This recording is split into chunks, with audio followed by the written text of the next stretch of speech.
had enough. Well, you drove out there into the middle of nowhere and had some sort of loud verbal display challenging ET in general out in the middle of nowhere? That's what I was doing. I actually had a pistol in my hand at the time. I was really ticked off. When I was having this fit, I was waving the gun in the air, okay, and I had this fit. And at this moment, I said, okay.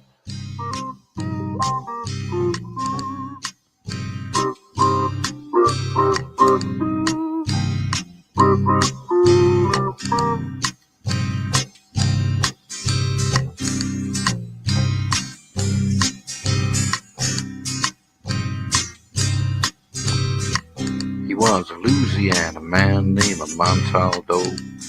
Folks around called him Six Gun Joe. Worked with ICAR, don't you know? Investigating UFOs.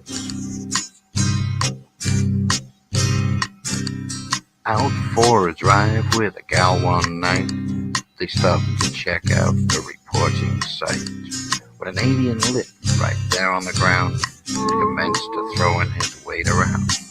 Now, old Six Gun didn't take too kindly to that kind of thing, especially without Vaseline or anything like that, you know. Seriously. Well, Six Gun looked that critter right in the eye and said, "Any last wish before you die?" Yo, reached for his gun, quick as a twitch, and said, "Fill your claw, you son of a bitch." Now a legend spread across the land about this pistol-waving man. But if you're from space or from Earth below, you don't give no lip to Six Gun Joe.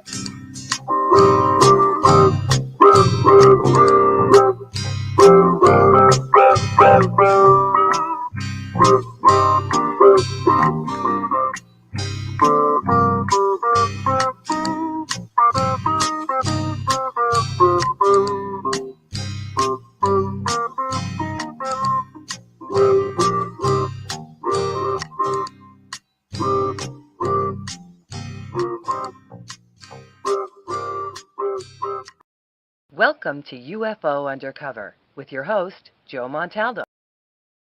Well, thank you, Natasha, for welcoming us into like that. Oh, there we are. Couldn't see why we didn't care. Welcome, everybody. Christopher, what don't even start. If y'all gonna on Messenger, make sure y'all stay on the same Messenger because I'm jumping around. I know, Facebook put all the messages together now, so get y'all stuff together. Anybody else wants to join us? Don't even ask about the UFO Paranormal page. You have to talk to YouTube about that. I'm not sure YouTube decided that.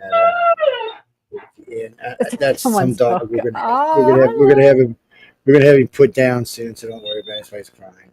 You are. No, he's got a sore shoulder from running around chasing invisible people in our backyard. So he's just a little miserable. He's just a baby. Anyway, we have a guest with us tonight. I know we only bring guests now every couple of weeks now. Guys, I'm sorry. You know how I am. We got so much I want to talk about these days. We got so much new research coming out on a regular basis. But we have Mrs. KAren Swain with us tonight. See, I'm using my accent. It's Mrs. KAren Swain tonight. She's in Oz. That wasn't even Oz. Don't even start, people. I wasn't even using an Ozzy accent there. I was using a different one. We're not going to get into that. Anyway, KAren. I'm sorry. Anyway, it's great to be on the show. Hi, everybody. Yeah, KAren Swain it is, but anyway. Oh, Swain, see, I wouldn't even close. That was off. Oh, here we go. We've got somebody else. That's one of my coworkers. He's just going to listen down there in the green room. Listen to that dog. Hilarious. I know. We're going to sit him down. I'm telling you. Six Gun Joe. I didn't realize I was on with Six Gun Joe. That song was so funny the first time it went public. It was Coast to Coast. It was my first time on Coast to Coast, and they said, "Can we use the song?" I'm like, well, it's not exactly mine. Let me call, make sure the person who wrote it for me. He said, yes, by the way he lives in England. So I gave him a call. I said, oh yeah, sure use it. Because they loved it. But George had asked me about the story. I said, the story is, it was actually not a flattering song, and it wasn't supposed to be. So the guy wrote it because he was mad at me. This was a particular story I was telling that had happened to us when I was hosting Wake Up USA. The guy got really mad at me, so he wrote this song to be mean to me. So a friend of mine said, listen how he's talking. So he played. I was laughing my ass off the entire song. I was like, "Oh, I got to have this." So I called him up. I said, "Look, Don, why you mad?" He goes, "Man, can I use your song?" I was like, "He's like, what?" He said, "You have a sense of humor?" I said, "Yeah, this is great. Can I use this song?" And I may he's be a like, serious researcher, but yeah, I got a sense of humor. and we're talking like 20-something years ago now, but it's been the opening song for the show the entire time, and people love it. It's funny. It's really, So what was the radio show that you were on at the time that you mentioned? I used to host Wake Up USA at UFO station. Wake Up USA. Yeah, Which so was a Wake Up, mainstream radio yeah, program. yeah. So It goes it out. was, Yeah. and there was several hosts before me. There was some pretty big names before me, and they brought me in because I hosted. I had a unique way. Actually, the guy kept calling me. I was hosting a support group at the time. He kept calling me and bugging me. I said, "Dude, I'm not doing radio, so forget it. I'm not doing it." And finally, all of my directors got together and started whining at me. "Oh, it's good, good publicity." He said, "We've been doing radio lately. You should get your own show." I said, "I'll go on." And we had Jerry Black on, who was debunking the golf grease experience. Oh, Jesus, man. 15 minutes into it, we got into it, and we stayed into it the entire show, all 2 hours. So, but was Wake Up USA a sort of, normal radio where you played music and just talked normal chit chat and gossip? It was an AM FM radio show. Is what AM it was. FM, or was it alternative? Like, could you have alternative conversations on there? We had both. Yeah. We had both. So Good on you. UFO Undercover, it sticks to a topic mainly, somewhere between paranormal and ufology, mainly because the audience doesn't tolerate us. If we sway from that, I will get, a ton of emails. Matter of fact, one night by accident, I was saying something political. Oh, Jesus. I got emails for like 5 months afterwards. What are you doing? Really? What are you doing? Oh, yes. So I just, we leave it alone. Unless it's some type politically related to the topic of aliens that we're talking about, or, like God the or something. disclosure hearings and things like that. Yeah. Other than that, we leave it alone. But we do talk because, I got a lot of friends. So other news, you have news on the flip side. Like if you're talking about politics or plane crashes or whatever is going on, that's on the flip side, right? But yeah, that's where Jay gets to be a bad boy. Yeah. But we got to stick to on this show a couple times. We got to stick to topic. Oh, that's okay. This is my favorite topic. The news on the flip side, that's something we kind of sort of have trouble doing. We'll set topics, and then we'll split off into several tangents. Oh yeah, there'll be actually it's funny because we'll pick 5 mainstream topics, and then we'll have maybe 50 links on the site so you can go through that. We're going to talk about it sometime through because the show's almost 4 hours, so sometimes we're going to probably talk about it. But every now and then, Jay will say something about like food or something. Or Michael, next thing you know, it's 20 minutes of who's cooking what, making who's doing what. And the audience don't even get upset about it. They're like, wow, that sounds really good. I'm like, stop it, people. Don't encourage them to talk about it. Don't do it. Don't do it. But anyway, enough about these idiots. But you're welcome. I know because y'all haven't had any station meetings with this yet, but all the hosts on the network are always welcome. When it comes to the chat and news on the flip side, they're always welcome to come host with us. They can stop by anytime they're welcome. Well, I've got some questions. I've got some questions about what's going on your, your side of the planet in news and politics. The hell side. Look, to tell you the truth, I never watch Australian television when it comes to politics or news, really. I mean, there has been a lot of weather anomalies over the last couple of years, like flooding and fire. It's been just crazy. But I love American politics. It's just the best. It's crazy. The only thing that's better than our politics is Britain. Because Britons will throw shoes at each other. They'll throw shoes at each other and shit. Parliament? Oh my God. Parliament, I mean, don't get me wrong. America's politics is totally screwed up. And quite tame in comparison. But they won't throw nothing at each other. They'll argue and yell, throw their wigs and make a mess. We over here in America, all we do, if we get mad enough, we'll just kill our president. They get all this too. It's kind of weird how it plays out in the country. It's just a strange thing. It's but Well, let's talk UFO and paranormal. Yeah, Joe, bring your mic a little closer, Joe. You're fading in and out a little bit there. You do fade in and out. You got to change that mic. We'll bring it over here where you can actually hear it. Oh, there you go. Now we can hear you. Yeah. Well, no, the mic was over like a foot away, so it's misbehaved. Plus, it's on single direction. So if it's not in front of my face, it's probably not doing any good. Oh, anyway, Karen. So first off, so we know you live down in the Aussie land. She's in the deep dark, people. Y'all know about Australians, right? It's Australia. I know a lot of Australians. It's God's country. It's the promised land. Let me tell you. I can tell you a story about that actually. In 2004, 2005, I flew over the States and I looked down out of the plane and I thought, my God, this land is so beautiful. It's so lush, mountains and lakes, and just looking down, it just was absolutely beautiful. And I scratched my head and I thought to myself, why is Australia so barren? When you fly across Australia from Sydney to Perth, which is directly straight across, yeah. You look down, you see red, desert. You just see desert. It's teeming with life when you get down on the ground, but from the plane, it just looks so barren. So you've got this landscape that's almost as big as mainland USA, and we've got 28 million people here. I mean, it's crazy to think we live on this massive land with such a tiny population.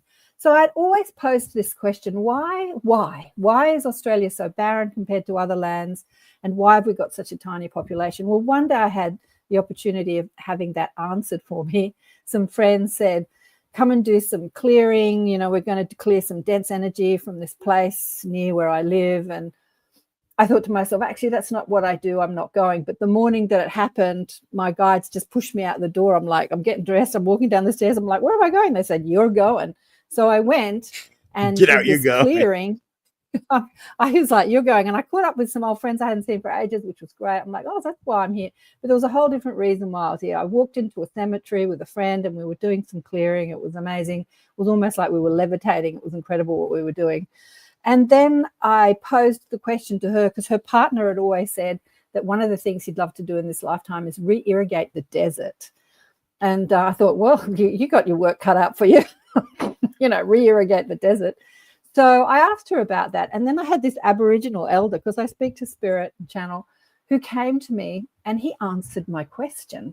So I had asked, why is this land so barren with so few people? And he said, we purposely made it this way, like Spirit and the Indigenous, the First Nation people are the custodians of the land, because we didn't want humanity here in mass population in their current consciousness. And once consciousness shifts on the planet and you become less warring and hateful and judgmental, and you will become more unified and peaceful, the land will re-irrigate, and then people will immigrate to Australia in their millions. And in years to come, maybe thousands of years to come, when a whole lot of land changes happen across the planet, Australia will be one of those lands which is the most populated place on Earth. At the moment, it's the least populated place on Earth, but in the future,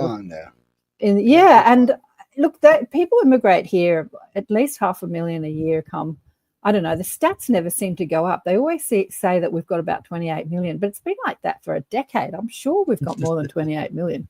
I don't know. Not everybody wants you to know. Hey, we don't know. We're not getting on there. We don't want you to know we're here. Well, yes. Australia's got a lot of karma to pay back. Before it can get karma. It's got a lot. I mean, come on. I mean, all of its relatives are all criminals and crooks that started out murderers and rapists. Yeah, it was a penal colony. Definitely. So I mean, they got karma they got to pay back. So it's all fathers of the sins on their children. So that's it. Also has some unique. It also has a lot of unique things about it. Two of my friends on Facebook who are also researchers. The my favorite places. They've found. Is it proto-Egyptian ruins or proto-Egyptian hieroglyphics? Absolutely, I've been there. There's a stones down in Australia, and so people are saying, the ancient people, they didn't have any contact with each other. I wrote a paper in college on the Homan people of ancient Japan from like Younger Dryas time, like 14,000 to present. Wow. And I proved that Homan means rope pattern or rope people, because they made a rope pattern on all of their clay vessels, which eventually became metal vessels called ding. And if you've ever seen a Chinese ding, it's almost like a witch's crock with 3 feet. Where else do you see witch's crocks with 3 feet? Mexico. little bowls they put the salsa in. But anyway, the rope pattern that these people made Mexico. migrated from Japan all the way across the Aleutian Land Bridge through Alaska, northern western Canada, Western America, Western Central America, the top of South America, and then back across the Pacific, dotting across the Hawaiian and Polynesian islands back to their homes. These people did this for thousands of years. And just recently, a few years ago, the Human Genome Project proved that the Native American Indians of North, Central, and South America are more closely related to the Japanese and Korean haplogroups than they are to Hispanic and European haplogroups. And I proved this in '92 or '3 when I wrote this paper, and I was just following the art. I wasn't following genetic bloodlines. I was just following the art. And we know where them South Americans come from. Them freaking aliens put them down there. The proof is there that the ancient world had massive connections way before, and almost instantaneous connections like we have now with the internet.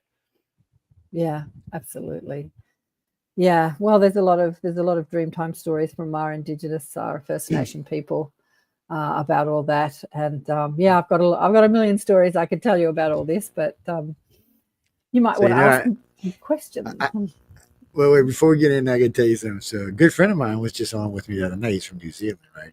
And we were talking about it. He said, "Oh man," he said, "we got everything. Australia just got screwed." I'm like, "What are you talking about?" He said, "Have you ever seen? We don't." He said, "We have no spiders, no snakes, nothing's dangerous here. It's just absolutely gorgeous, beautiful." He said, "This is truly heaven on earth." I'm like, he said, "Have you ever seen Australia?" I said, "Yeah, I've seen it." He said, "Joe, have you really seen the middle of it?" I said, "Dude, you can fit inside the middle. What do you?" I said, "You're this big. Stop bitching. I mean, stop bragging." He gets you out of trouble. Just want y'all. What did the character Crocodile Dundee say about his property in Australia? He said, "Oh yeah, you can walk across it in 3 or 4 days." Yeah, that's about right. That's about right. See, Australia kind of, in some ways, Australia kind of reminds me of the U.S. 100 years ago. I'm not talking about the outer bands because that's just like the rest of the world, but parts of the inland, because you see a lot of stuff down there. And I got a lot of friends that live inland in Australia. When I'm talking to them, it's just when I hear them talk, it just sounds a lot like what I remember hearing, like my grandfather and my great grandfather and them talking about. It just in the way things were done. In the U.S. now, I don't know if there's such a there's a rule, but not rule where you don't have a cell phone. Let me put it that way. Jeez, but anyway, enough about all that. So, Miss KAren, what got you into this? I mean, let me rephrase that question. So, when you were young, young, did you just have a sense for this, or did you sense things from other people or things around you or areas? And the reason I'm asking is something we learned early on about contactees.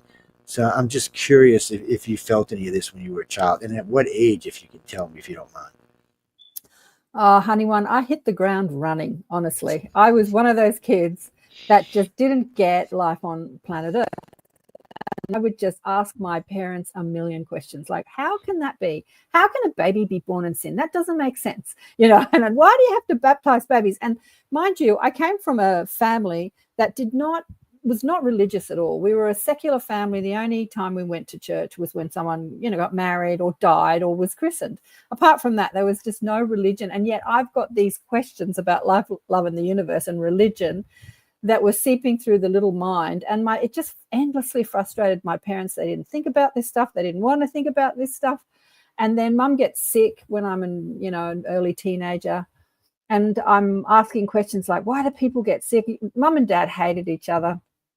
They fought, beat each other up. Dad left Mum for a model, a 24-year-old model, and Mum in her 40s was kind of like, oh, poor me, I'm old, and my husband's left me for a younger woman, and she just was a miserable cow. And then she got sick and died when she was 50. And so the questions just got louder, like, why does this happen? What happens when you die? Where do we come from?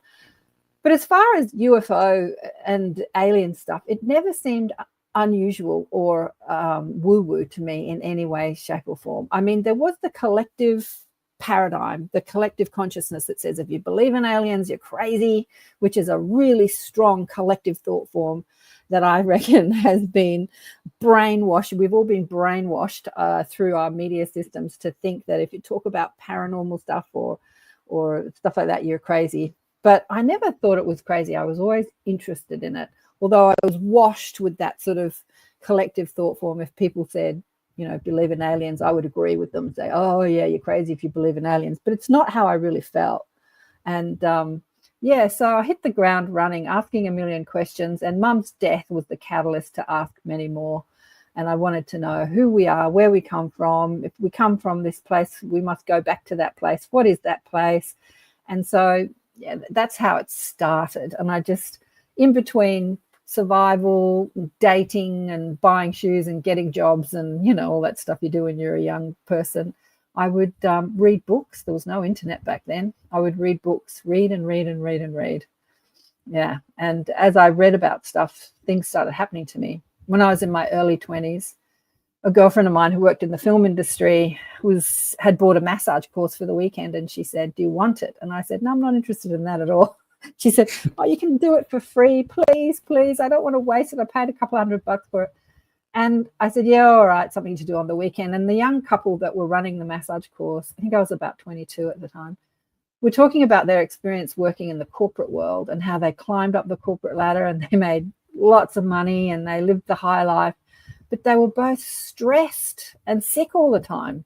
And then they changed their lifestyle and they went into alternative health. They did their own massage course and they started teaching it. They said they earn about a quarter of the amount of money that they earned when they were in the corporate world, but they were happy and they felt like they were making a difference and they loved what they did. And I remember this young girl, scratching my head, what am I supposed to do with my life? I remember thinking, there's a message here for me that I need to listen to. Maybe I don't go into the corporate world and become a secretary or I don't know, whatever you do in the corporate world. Maybe I need to listen to this. So after that, I embarked on a 5-year full-time naturopathy course and studied healing. And and at the end of that, I got married, had a baby, and opened a furniture shop. after 5 years of study, I didn't see anything I thought was going to change the world. And I didn't know I was looking to change the world at the time. When you're young, you're just looking to get a job and be happy. Yeah, survive the world. Survive the world, absolutely. Yes. But after 5 years full-time study, I just thought, just becoming a naturopath didn't seem like my path. So I opened and closed a furniture and homeware shop and started massaging to make a living because I was good at that. And that's when all the psychic phenomena started to kick in. I started to read people and see their past lives, and I could look inside their bodies, and I had no idea what was happening to me. This is again before the internet. There was no one talking about this stuff, and it just started happening to me. Yeah. But when you say, did it happen to me when I was a kid? It absolutely did happen to me when I was a kid, but no one talked about it. And so I didn't think I was any different to anybody else, that I could read energy. I could know how people felt. I knew when people were lying. I just didn't think that was, different to anybody else. But when I challenged people on it, when people would say something to me, I knew it was a lie. And I'd say, how are you feeling? Yeah, I'm great. And I'd say, no, you're not feeling great at the moment. People put up this mask and they would argue with me. And there's yourself and the stuff that you wear for everyone else. Right. Yeah. You don't know how I feel. Don't tell me how I feel. And so I used to shut up. I used to not talk about what I would perceive, what I would read from people. And like most kids, I don't know, like most kids, but I just made myself wrong with all this stuff because people were always saying, that's impossible. You can't do that. You're crazy. But it's a different world now because we've got the internet and everyone's talking about it. So if you start having phenomena happen to you, all you do is put it in a search engine and look on, the internet, and you've got millions of people talking about it. It's fantastic. As my friend says, the internet connected all of us crazies together. I Absolutely. said, now we're dangerous. And now we realize we have power because there's so many of us. Yes, so many. And having you on my show, Joe. The only so insane person in your immediate vicinity. Yeah, you're just like, wow, look at how many people there are. Yeah. Exactly. And, I had Joe on my show the other day, like a couple of weeks ago, and we were talking about the network because I joined the network a year ago, and I really didn't know too much about it. I'd quizzed Michelle, and she told me a bit about it, but I hadn't sort of dived deep into the questions. Who we are. So I did. And it blew my mind how many people this network is reaching and how many people are into this conversation. Mm-hmm. I just blew my mind. I've watched it because I've been talking about this for over 30 years publicly, and I've watched this conversation grow exponentially on places like YouTube, people's shows, like, the Ross Coulthart of the world on News Nation talking about this stuff. He's talking about consciousness and back-engineered, UFO technology or UAP technology or extraterrestrial. You've got big shows, little shows, big networks, little networks, people talking about it. Millions of people tuning in, and it just is so exciting to see that, really. And now that Congress has asked about it twice, it gives other legitimate, what we call legitimate news. The most recent ones where everyone's like, "Oh, they're gonna let out the cat out of the bag." Well, they're never gonna do that. That's a useless argument. It's all hype. Yeah, it's bullshit. But hopefully one day they will go. But it's not gonna. The way it's gonna happen isn't going to be, like the president goes, "Hey, here you go." It's going to be the aliens are going to show up. They're just going to land on, the mall right in front of the Washington Monument and step out of their. Actually, it's funny you bring that up, Jake, because after that 3 days I was there, I get the distinct feeling that, first off, they're not going to let it out till they have to.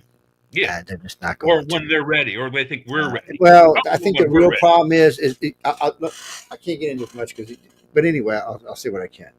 So, don't you think current administration is a little bit more open to letting it out than previous administrations? Actually, he was told you do not have the clearance, don't ask again. Yeah. See, it's weird in the United States. The president has complete power, except when it comes to 2 or 3 places, Area 51, 52, 53, and 54, because they're only in for 4 or 8 years. They do not have the power to push it. Well, I saw him interviewed on a show, and the UFO disclosure was asked, and he said, to tell you the truth, I'm not interested in this subject at all, but everybody asks me about it all the time. And so he said, this is before he got in, so if I get in, I'm definitely going to look into it. But it is not his interest. It's not something he's that interested in. He created space. Part of the reason Space Command was funded is to find extraterrestrial life. It actually says it in their thing. So they're actually supposed to be looking for ET. So he wants them found, but he's the official logo for the U.S. Space Division. It has Captain Kirk's A symbol right in the middle of it. They really image. I'm not making that up. No, they want to find ET, but he knows they're limited to what can be said. He knows he's limited to access to certain things, and he don't want nobody sneaking up on him. So, he's going to push it as far as he can, but he's got other things he wants to push. But he did let out the JFK documents and the RFK documents and all that. So we'll see where all that conspiracy stuff goes now. We don't know what's going to come out of that. And we do stuff like this in this show and on News Info, so we handle on both shows. Because Jim Mars was a really good friend of mine, and Jim and I did some fabulous UFO research together. But he was one of the best Kennedy researchers I ever seen. And when he wrote his last book about it, I had his very last interview before he passed, and we were talking about Kennedy on his new book, and it was freaky crazy. I look it up there, Space Force, the geile Space Force. Wait, it gets better. Look, there's another one. Yeah, that's what they have on their suits, don't they? That emblem. Yeah. And this is the one we have this in our work. It's right in front of our entry hall at work. Can you see that? Yeah. Right there in the middle. That's the Star Trek. It's a little more pointy than it is on the TV show, but that is Star Trek 100%.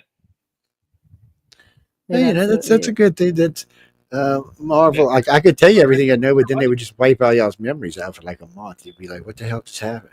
If they didn't just decide to wipe you out personally, so you better be careful. Sometimes you should not receive what you ask for. I'm just telling you. But no, the general consensus I get from the government is that the biggest problem they have is they don't know as much as we know. some of the questions I was asked, I was like, really? Absolutely.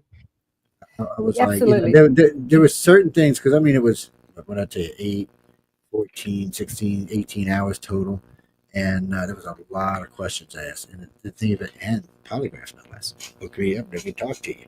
So the thing of it is they really don't know. And I've been saying this for 2 decades. They just don't know as much as we would like to think they know. We want to think like the Crash guy is, oh, we know all this stuff, and they're falling out of the sky, and we're getting a UFO every 10 days, and 3 aliens every 5 days. Other whistleblowers have said he's a mimic. Well, he's a crackhead, is what he is. But anyway, first off, you know, I've said this 100 times. Any new information either, so it's all old, and it's the same. It's the same as almost any other whistleblower. I mean, except for some of the.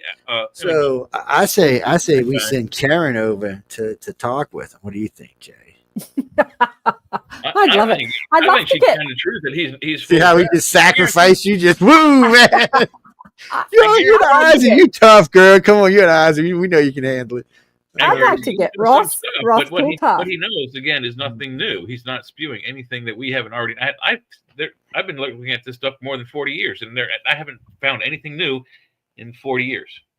Well, there's not much new out there that's they're actually. It seems kind of stagnant. I mean, millions and millions of quads of data, maybe we should fly videos out for the next disclosure conference. But I would like to go. Well, I tell you what. Listen to Dr. Greer.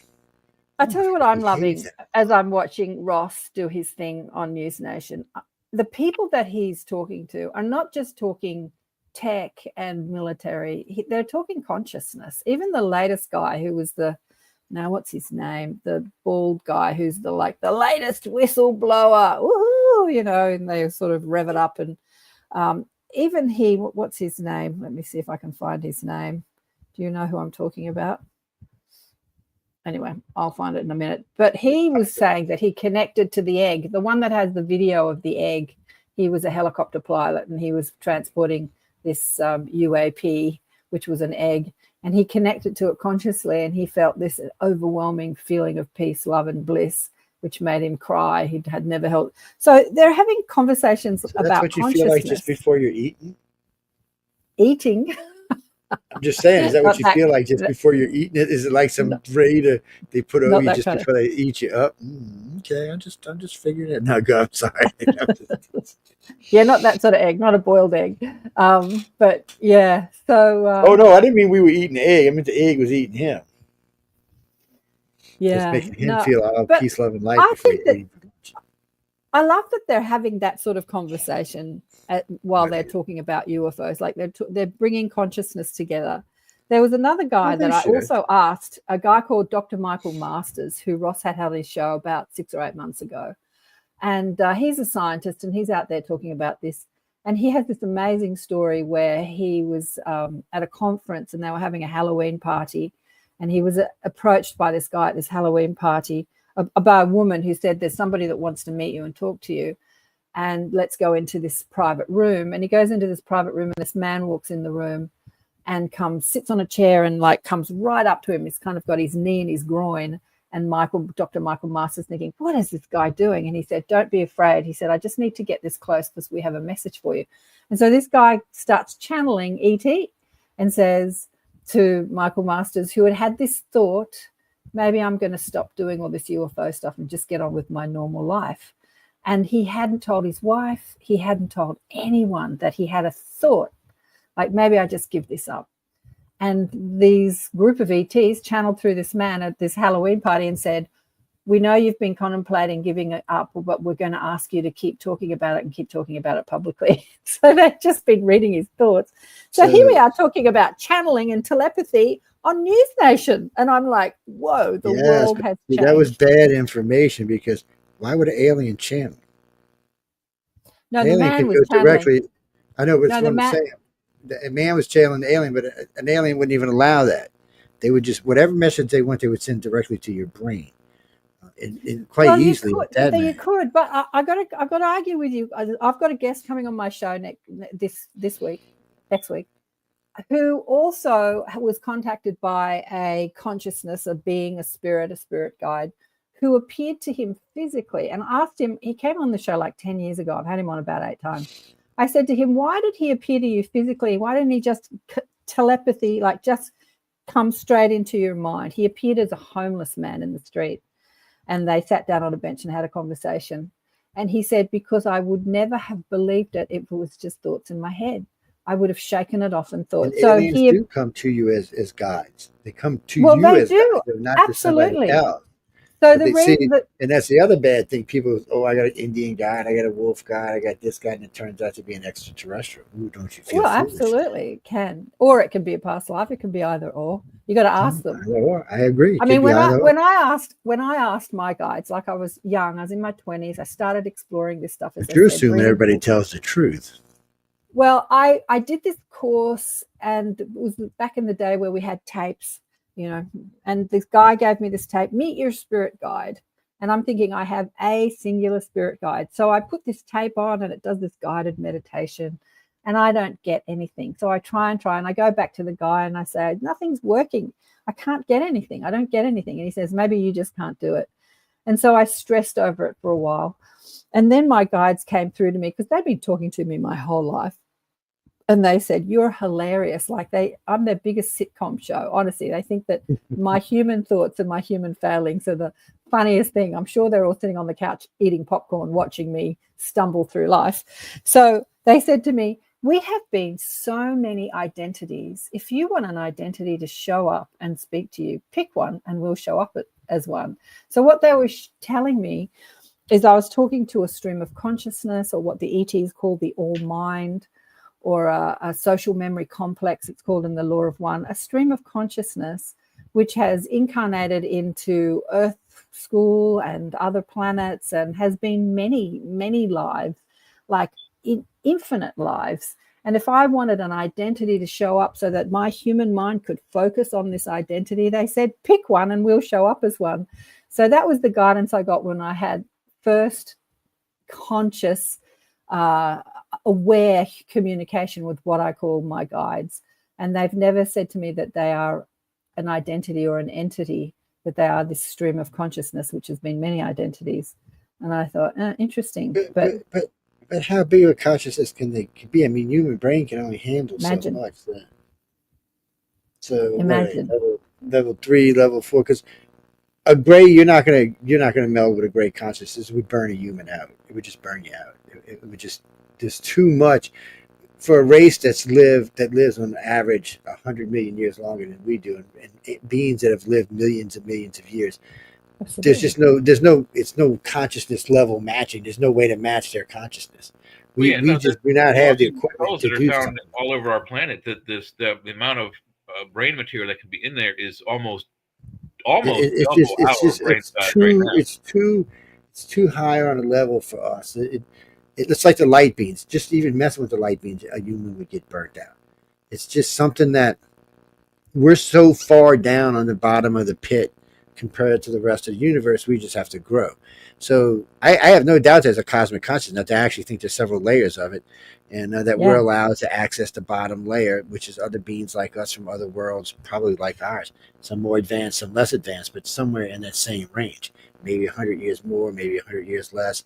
But I don't think they're letting us access any more than that, because frankly, one, we would see things that we just surely would not understand. Absolutely. We're only as smart as we are, and there are things we're just not going to understand. So stuff like that can do damage to a consciousness, or they probably keep you locked out of that. I would imagine for us, so I would imagine for humans to make the next step in the consciousness, they would have to be reborn somewhere else, a different world. Because this one's just nowhere near. Let's just be honest. You look around, you're thinking, on a cosmic consciousness scheme, where is Earth? 2 or 3? If you give it out of a 10, we might be 2. We'll be nice. No, actually, well, there's a book called The Tayuba Prophecy, which was a book written by a French-Australian man who lived up in Cairns at the time in the late 80s. And he was taken by a group of 9-foot hermaphroditic ETs to a planet. It was originally called Abduction to the Ninth Planet, and then the name was changed to the Tayuba Prophecy. Some people say Thayuba, but it's spelt like Thai food, Tayuba, and it's the name they called their planet. When I spoke to them through my consciousness, I said, what is this name? I've never heard of this name. They said, well, many people have identified us as Palladians. You call us Palladians, but we don't call ourselves Palladians. Anyway, so they talked about categories of planets, and they were on a 9th category planet, and they said that Earth was a first category planet. We were on a first category planet. Yeah. We're just babies. We're barely out of our consciousness. We're still. I would imagine most aliens, when the first thing they look at is we're not a united world. It's number one, boo boo. I would, because every other race that we've ever heard about, their worlds are united. It's one world. It's not 50. Yeah. It's not 210 countries. It's one. And nowadays, from what they understand about the council itself, it's more like a united galaxy or galaxies. So we're just. So that's what I'm saying. For us to get, we can only get so far in our consciousness because we just haven't enlightened ourselves enough to make it to the next level. And the other problem with that is, even with good teachers, we're still going to be lacking because we can only learn so much. At least in the person being, and I'm not talking about physically. I'm talking about mentally. The people we are, because frankly, we're to a point where we're not understanding. And it's not that I don't think some people are more advanced than others. I really do, because I've met some really good souls out there that really understand a lot more than just everyday people do. But even they, I don't think, can cross past the boundary because we haven't made that next leap. And it's kind of like AIs are going to be a leap for us. But we don't know what that's going to do to humans afterwards. And so that'll be humans' next leap. So if humans take that, meld that into something really good and really start to explain and cure diseases and cure cancers and change the world for the better, we might have leaped and be allowed to at least peek over the next one anyway. Well, I want to talk about my last guest on I want to say hi. I've got a couple of the gang tuning in. Lucia and Kristen. Hey guys. You don't have to be quiet. Y'all can talk. We don't mind. Gap away. Yeah, ask a question. The last conversation I had, this wonderful woman, Jules Arness, who was on my show about a year ago, who blew my mind. She was talking about the intelligence in the DNA and that it's the most intelligent operating system there is on the planet, far beyond any computer or quantum computer. And we can tune into the intelligence of the DNA. And I'm saying, like, you're kind of talking about source intelligence. She said, yeah, that same intelligence is actually innate in our DNA, and we can work with that infinite operating system, which is actually innate in our physical bodies.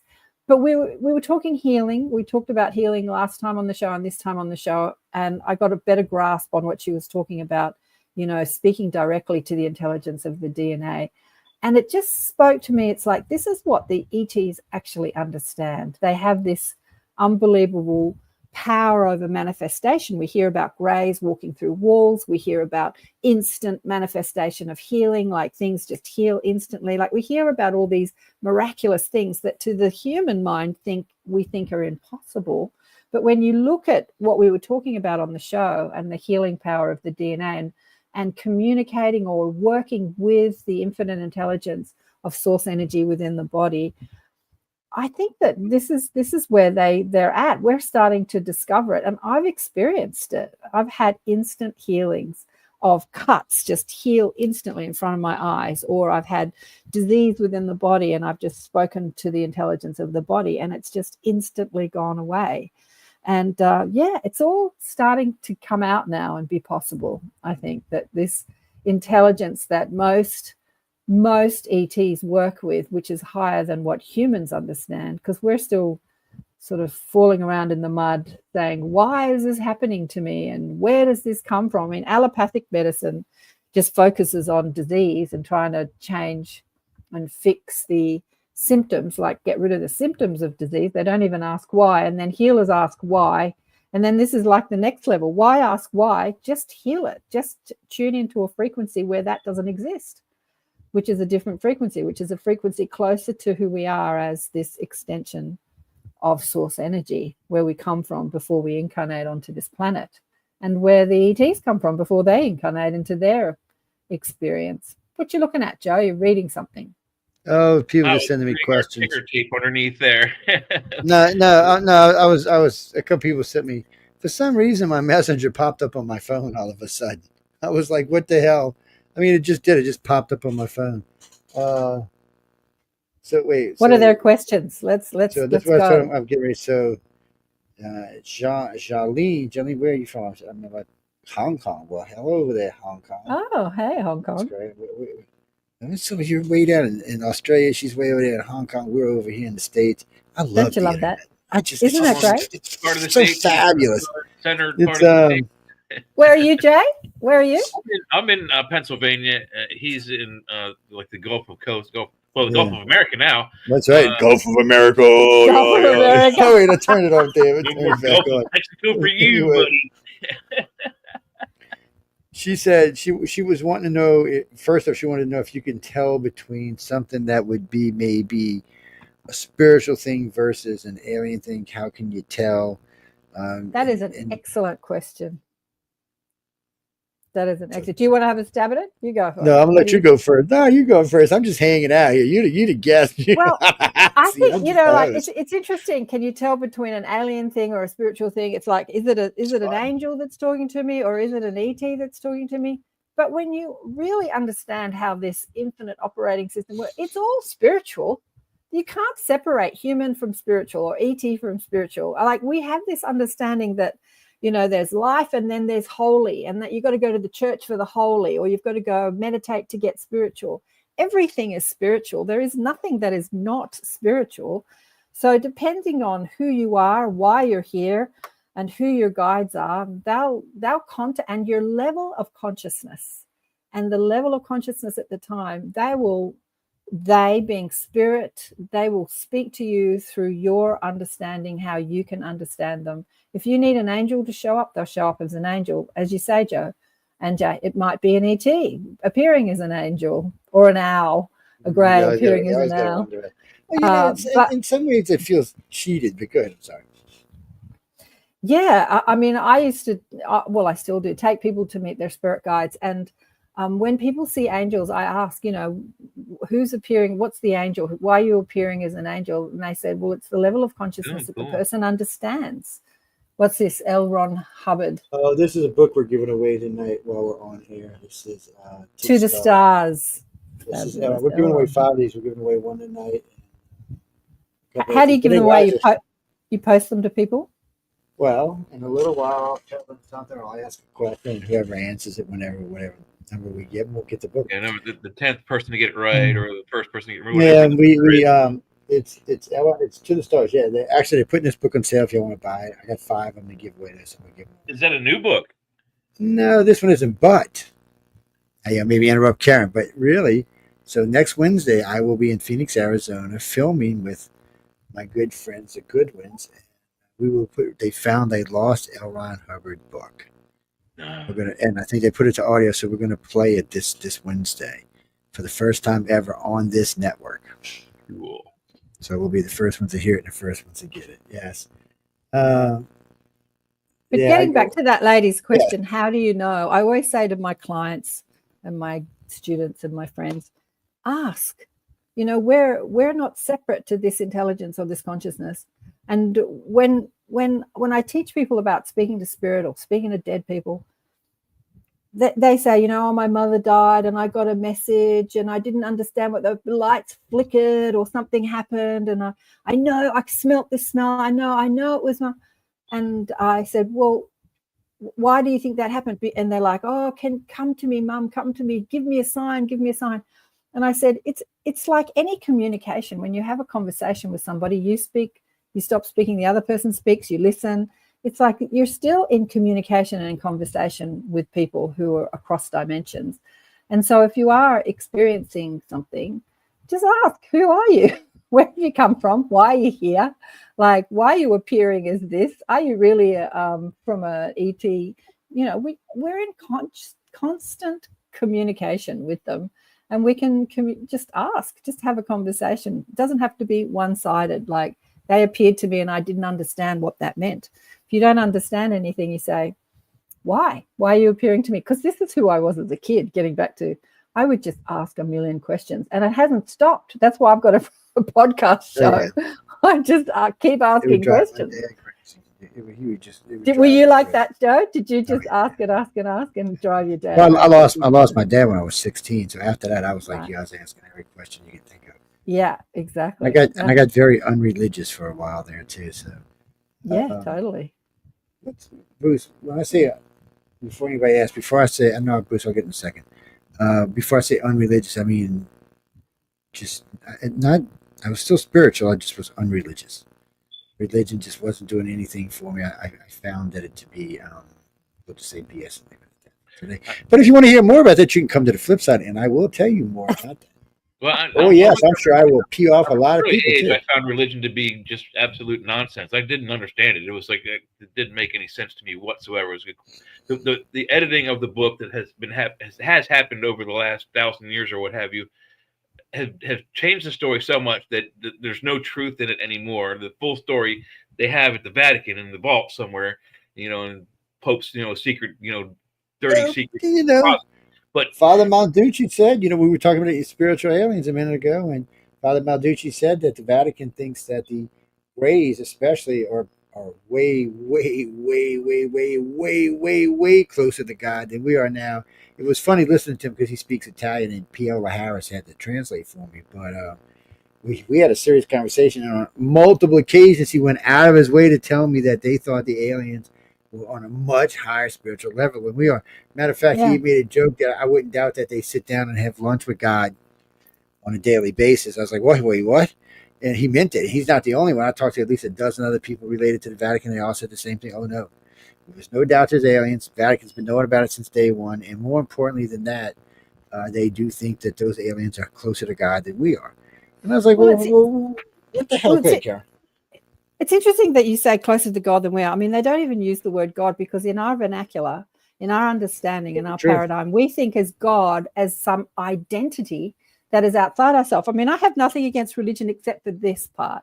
Like they have propagated that God is an entity, a person, a dude, a white dude that sits on a throne that is some intelligence. Has he got a white beard? Anyway. I thought it was anyway, sometimes he does have a white beard. I'm sorry. It's a he for a start. Don't you love that? It's a he for a start. And he is outside of us. Now, when you understand that you are an extension of source energy, and every molecule, every atom, every boson, every quark is actually made of source intelligence. And this formulates the DNA that we're wearing God, that our consciousness is God, that we are an extension of this dude we call God.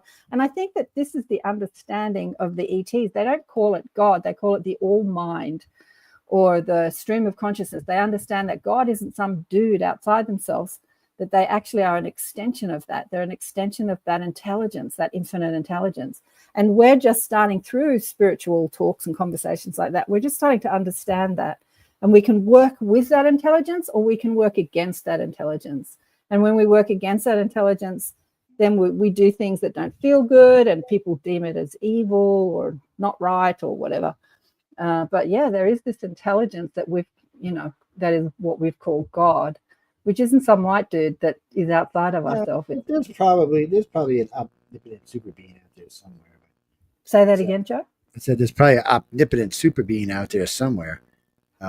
Something. See, that's going to be the other problem.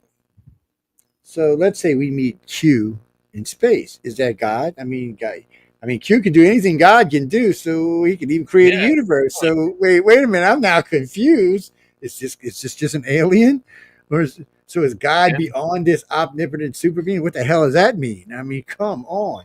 It gets to be, but we know that there's some things now that were definitely not right, and some things that were definitely wrong. We know about the universe wasn't really the Big Bang; it was something else. We also know that galaxies now cluster together in places we don't understand. In some places would be much easier. So in these places where these galaxies of 10, 20, 25, 50 of them clustering, that means that at some point they'll be able to travel to each other way faster. They all get to know each other. We're out here by ourselves, the closest ones Andromeda, a billion light years away, which we're going to run into one day, by the way. Between spiral arms, so we don't even have like other solar systems near the closest. See, that's the other thing. I mean, 4 light years away. We're out here all in the darkness by ourselves. Is that a God? So maybe we are the prison planet. A lot of people say we the prison, we the Australia, the damn galaxy. You see what happened? One of my buddies at work said we're on the prison planet. I was like, I agree, probably are. If we're not on the prison I'm moving planet, to Mars. Elon, when we're going to Mars, Elon, I want off the prison planet. I want off the prison planet. I'm protesting. I want the damn prison planet. I was having a conversation a couple of weeks, not last weekend, the weekend before. I was away with a group of conscious people on some land, which is just outside of Sydney. There's an old couple, I call them old because it was her 80th birthday, that bought this land back in the early 90s, and they opened it as a community space. So anyone can go and camp there and get have some sort of earth energy, get out of the city and go camping. It's off the grid. And anyway, so we were celebrating her 80th birthday. I was having a conversation with someone. He was talking about relationships, and he said, I haven't had a relationship for a while, but in God's timing. And then I said to him, who is God? And then my friend Joe, who was sitting next to me, said, I don't think I believe in God. So we started having this existential conversation about what is God. But Joe was talking about the infinite of the infinite and the hugeness of the universe and the infinite and like galaxy and multiverse. And so he doesn't believe in the God that religion has served up, but he believes in the multiverse and the dimensions and the infiniteness. So I posed the question, the omnipotentness of life. Yeah, I posed the question, if we live like we are like smaller than a grain of sand, like Earth is smaller than a grain of sand in the infiniteness of the universe or the multiverse, then what part of that infiniteness cares about my little life? When this guy says God's going to send me a relationship in God's timing, God knows, like there's some identity that's concerned about what I do with my life. Like what part of that infiniteness cares about me? What would you say? I would be saying I'd be worried about everything. It's like, well, I mean, really, because people don't really think about it, but the universe is a vicious, psycho place to live. It creates life, but it destroys life on a daily basis, and it seems to do it without any remorse or anything else. Just, they want 6 billion people. Oh, well, big deal. I'll create 5 over here. It just, you have to want to sunder because it's just like on our own planet. Until we became masters of the planet, it was survival of the fittest. It is still survival of the fittest for everything but us, and even with us sometimes it's still survival of the fittest. Well, it looks like the universe works the same way. So wait a minute, we have a creator that created all this, so how does this creator think if it created survival of the fittest? You got to stop and wonder what kind of being this actually is, and should we be worried? I don't actually think I'd agree with the statement that you said that we have mastered the planet. Well, I don't think we mastered the planet. We are still affected by weather.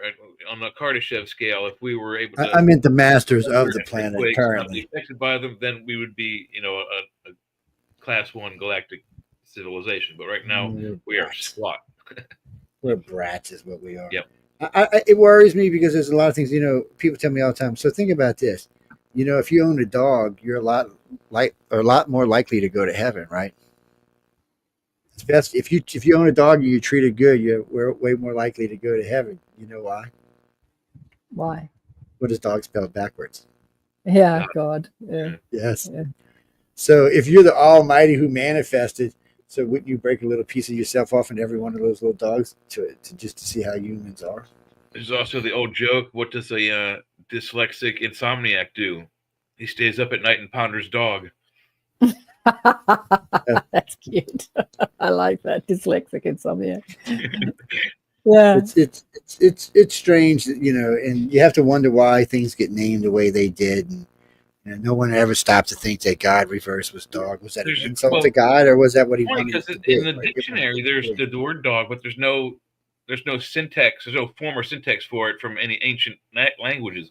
There's the Italian words for it. With the canine and what have you. But dog itself, it shows up. There's no history to where the word comes from. Love our Australian brothers. Actually, with the exception of the Brits, Aussie is probably the closest to the Americans out of all of our allies. Yeah, the Brits are just called a dollar, right? You guys use dollars, not like pounds and quid and all that stuff. Yeah, but our dollar is almost half what your dollar is. Plus, y'all let us build all kind of crazy shit on y'all's territory, which we really love. Yeah, this is something I asked the ETs about Australia. I said, if this is such an empty land, I was asking about bases, both military bases and alien bases. I said, if this land is so vast and so empty, surely you've got a lot of bases down there. They said, oh, yeah, a lot of secret bases. They probably do. Y'all got screwed because y'all got disconnected from the glacier system. If y'all had been part of the glacier system, it would have been abundant like the rest of the planet.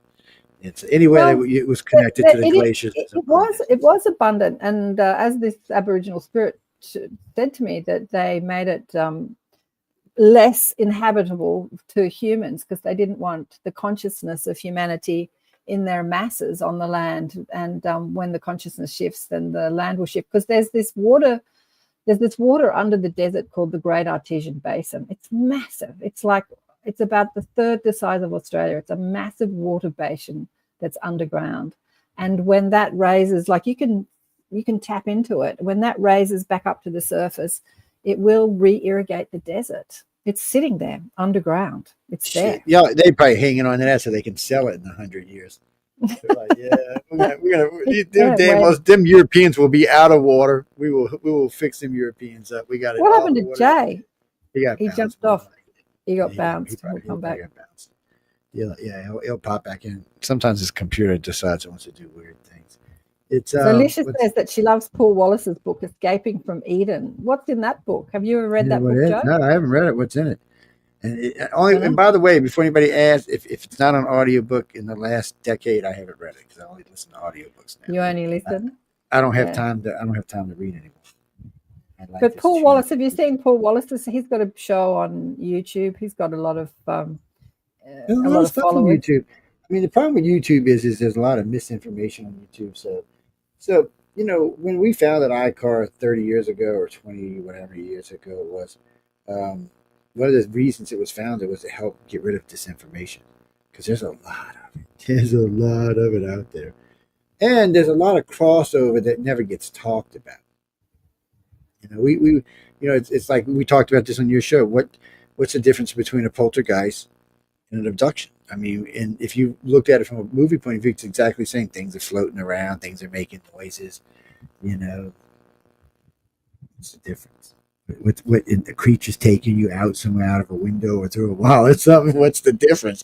I mean, really, I guess you'll know when you get on wherever you're going. But so Alicia says here that Paul Wallace's book is on audio. It's the only way she reads as well, books as well. I'll check it out. It's an audio. Yeah. Yeah. Have you seen Paul Wallace? He's I think he's half African.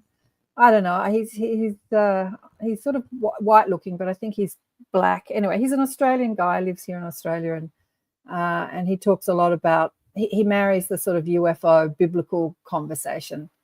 And there's a lot of that in Australia. There's a lot of in general. I notice spiritual for the smaller population y'all have. It's a little off skew than it is in other places in the world. See, in the United States and in Europe, it's kind of starting to bloom now. Australia's always been a little bigger though, because we've been doing guests from Australia for 25 years, and we've been working with them for 30 years, and there's quite a few people down there we work with.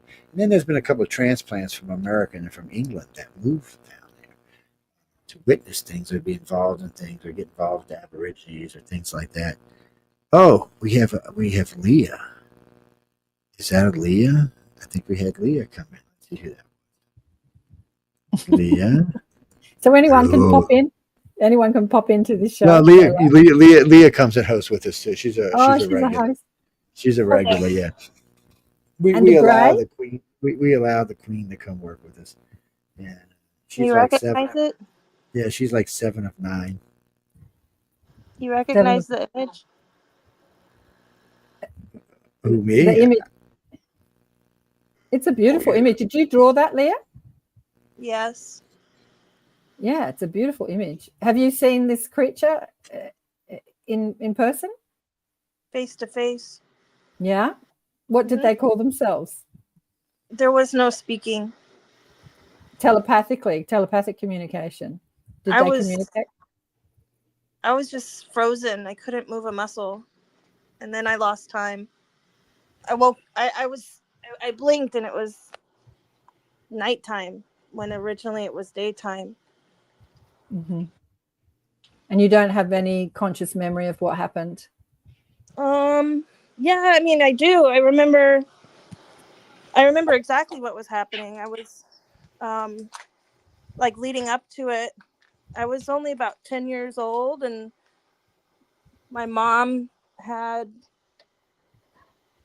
I don't know, she was trying to enforce punishment on me somehow by making me put my nose on the end of a hallway wall, like at the end of the wall.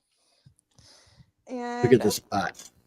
yeah, and I kept looking back behind me because the living room was behind me, and I was like sneaking peeks of the TV that my brother was sitting in front of. She had picked us both up from school and early, and on the way home I must have said or done something that made her angry, or I really don't know what it could have been. And as soon as I got out of the van, she told me to go put my nose on the wall. So I mean, it was only probably between like 2:30 p.m. at the time. And she was laying down on the couch, and my brother was sitting smack dab in front of the TV. And I kept taking these peeks, right? Like behind my shoulder, I would turn around and like lean against the wall. And then one of the times I went to go put my nose back on the wall, and it's not like a flat wall, I mean, the wall looked down the hallway. It was at the end of the hallway, and it was like the end cap of the wall. And so standing right in front of me was this being, and it looked pretty similar to the image. I mean, that's what I drew. That's what the image is based off of. Mm-hmm. And I wanted to scream, like I had no idea. I wanted to scream, and I wanted to run away, but I couldn't move a muscle. I couldn't make a sound. And I was standing there face to face with this thing. Like, I probably could have, bumped foreheads with it, but it was a little shorter than me.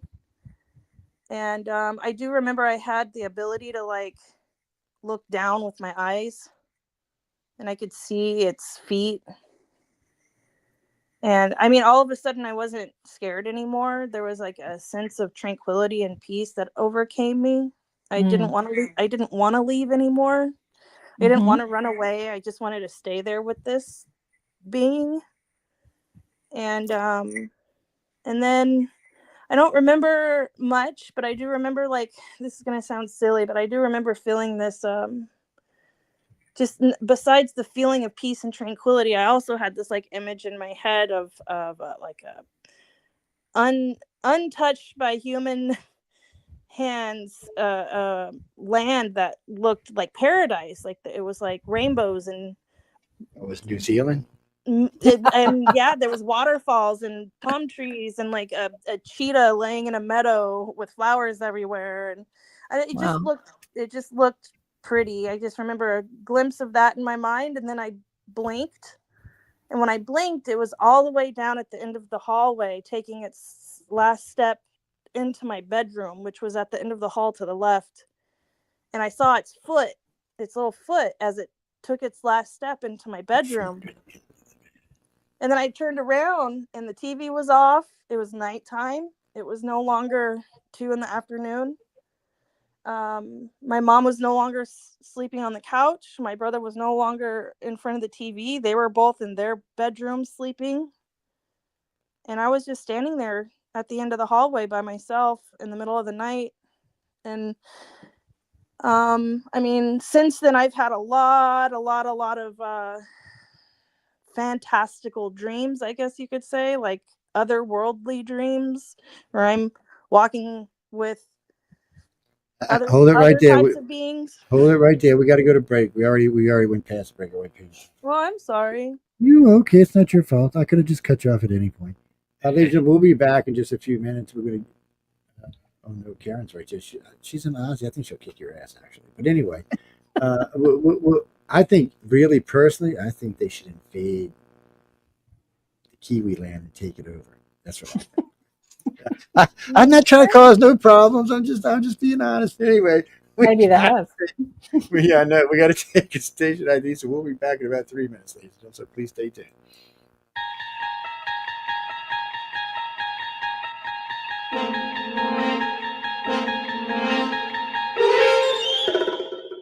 You're listening to UFO Undercover with your host, Joe Montaldo, right here on the Paranormal Radio Network.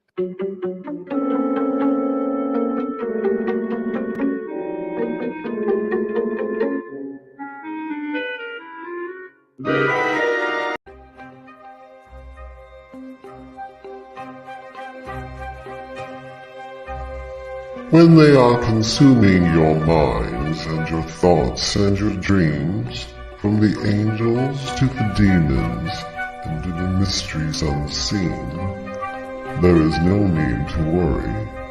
There is no need for dread. It's just time to discuss the thing at the foot of the bed.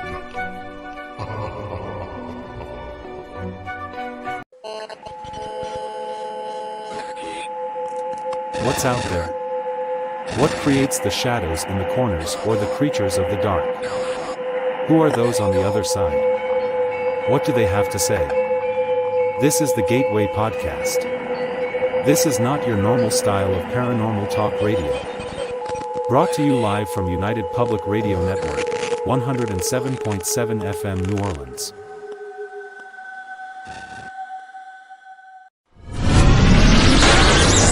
This is the United Public Radio Network, 107.7 FM in New Orleans and 105.3 in the Gulf Coast. UPRNTalkRadio.com. Esoteric programming at its finest.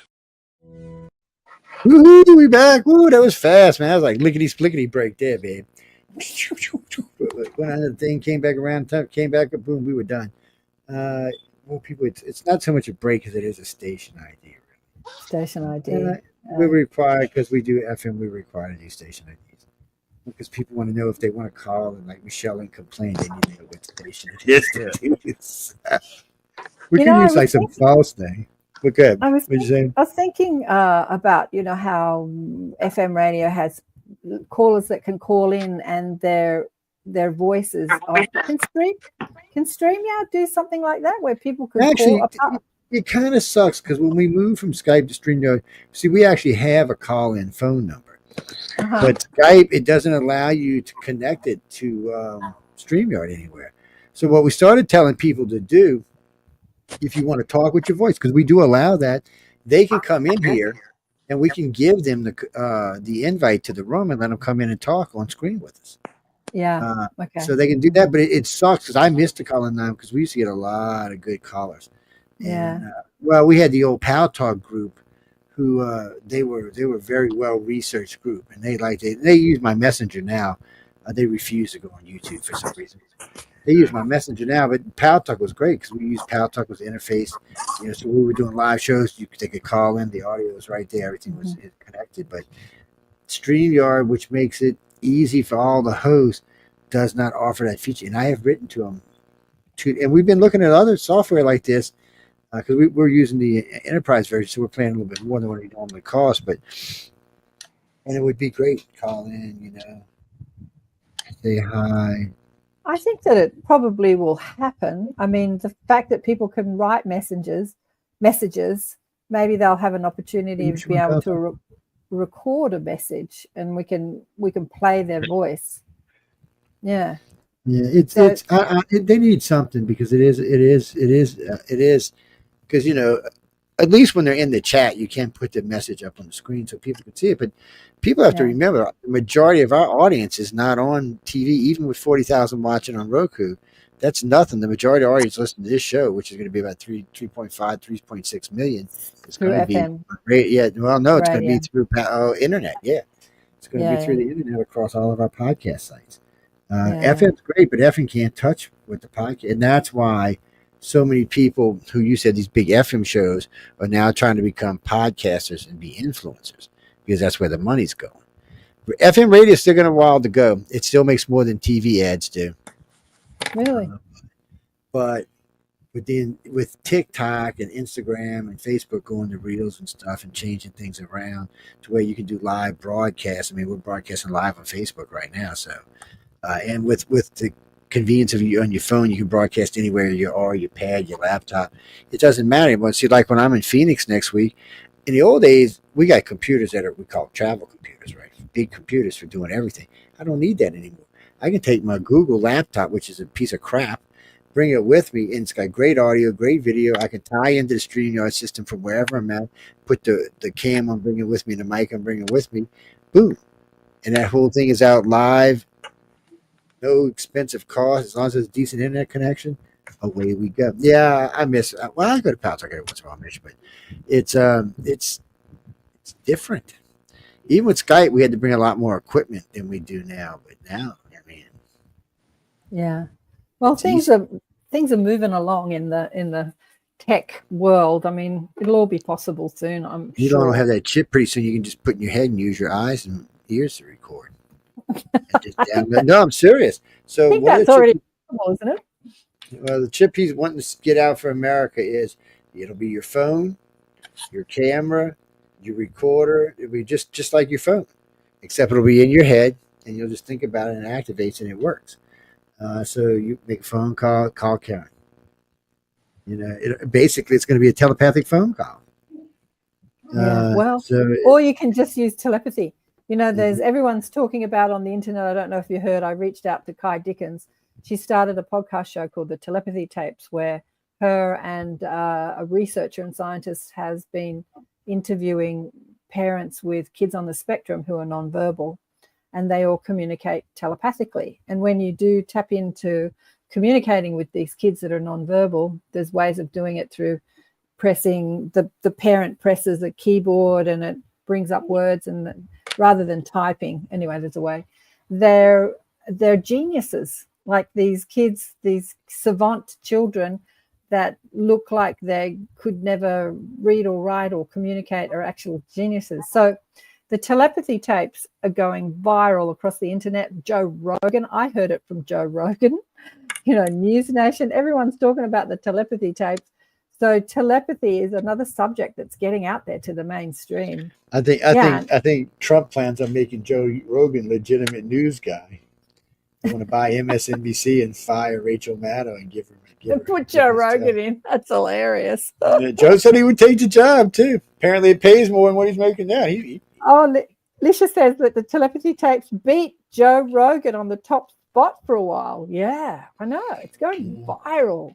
Well, you know, Joe took some hits after he endorsed Trump, so that he did, right? Yeah, you know, that's part of politics. You know, if you're going to pick a side, that's what's going to happen to you.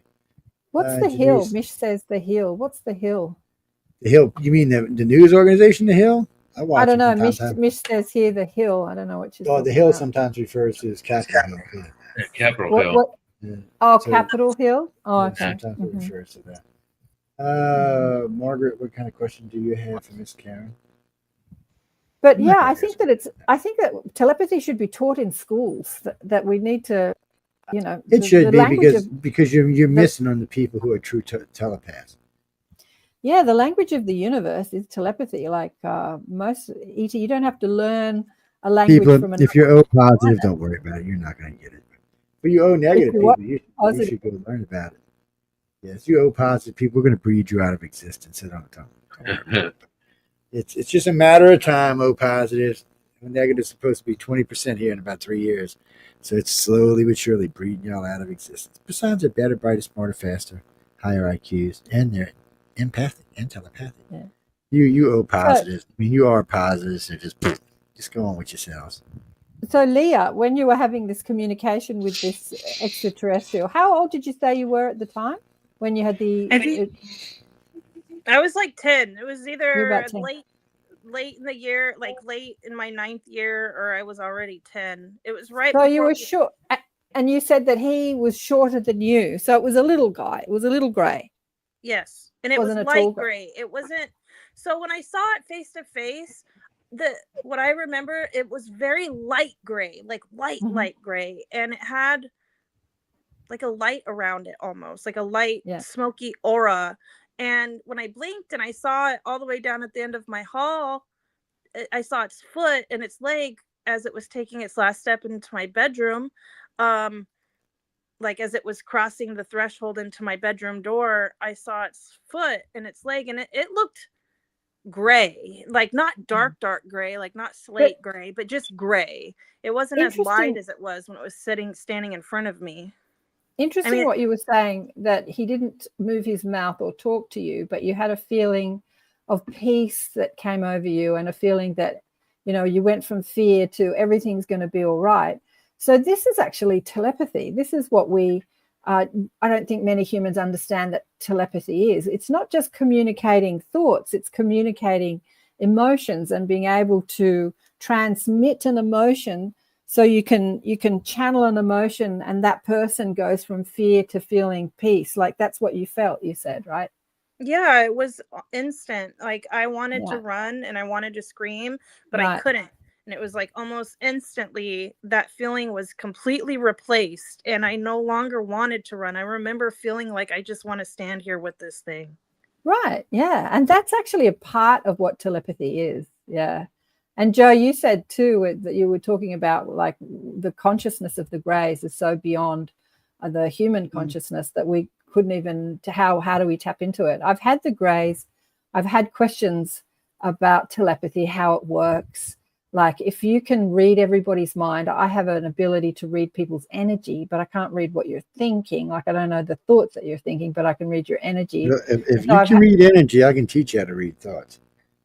Well, sometimes I can read thoughts. I've got a funny story about that. It's a progression of it's a progression of ways. But great, I didn't mean to interrupt you. But if you could read everybody's thoughts, like where does privacy come in? So I've had these questions, and the people that came to answer those questions when I was putting it out there to the universe were the Greys. They showed me how they communicate telepathically. And they said they have the ability, they said they have the mental agility. They said, you humans are so sloppy with your thinking and your focus that you don't understand how to control your own thinking, let alone how to utilize telepathy.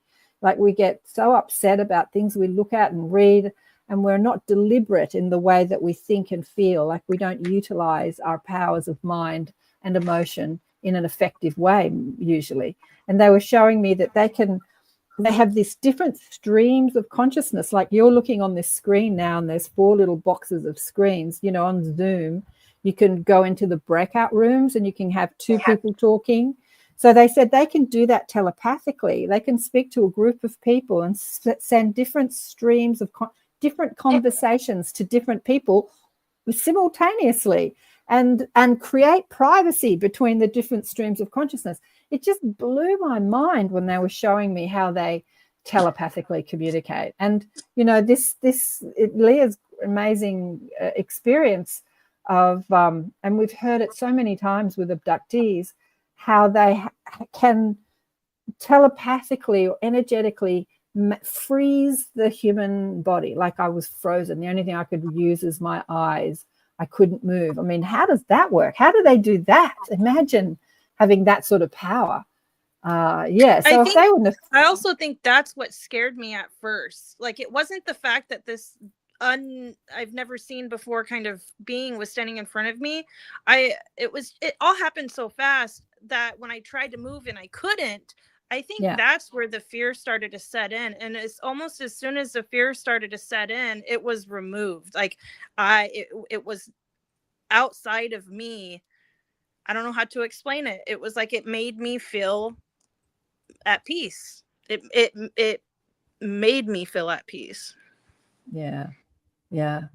I know we have a long way to go. We're just chipping away at the surface, understanding our mental agility, the power of mind. I mean, I call myself a teacher of deliberate creation, teaching people how to create deliberately rather than feeling like they're being beaten up by life. Like this is happening to me and I'm in trauma and I'm upset, and that person said this to me and I'm in trauma. You know, we sort of, life comes at us and we react to life rather than understanding that we can create life through projecting and flowing our energy in a way that shows up in ways that we prefer. And most humans don't have a clue that they can do that. Like we're just starting to learn that. I don't think that's, I mean, I don't think, I feel like, how do I put this?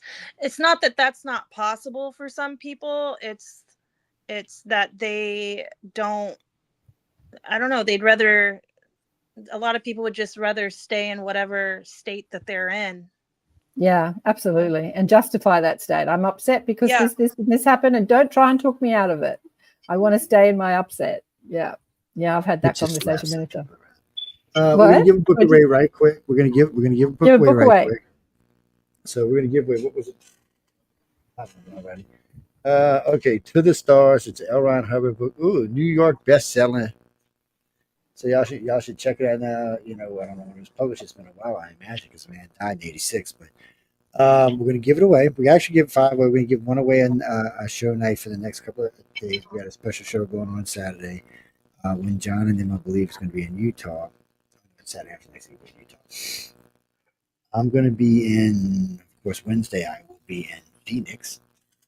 Special, so we'll see how that all works out. Specials are always fun because you never know what's going to happen. Since we're doing everything live, you just never know what's going to happen.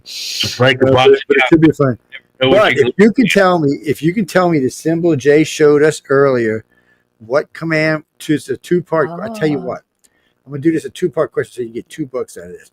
If you can tell me what command that represented and where the design came from, I'll give you 2 books. I'll give you this one, and I'll give you, hold on.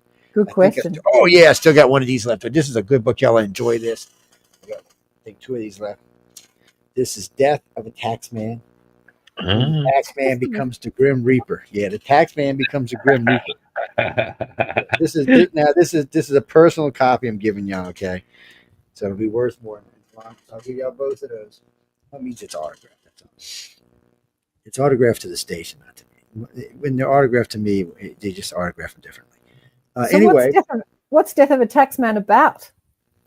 It's about the Grim Reaper was coming for this taxman, and the taxman traded spots with him. Somehow nefariously, the guy who was dying traded. So the Grim Reaper became the taxman. He became the Grim Reaper.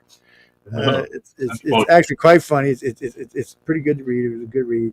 The first time I read it was at home. Second time I read it was on the airplane on the way to LA. And this is a big version of it. There's another version of it, and one of I believe this book right here, 39 of Writers of the Future.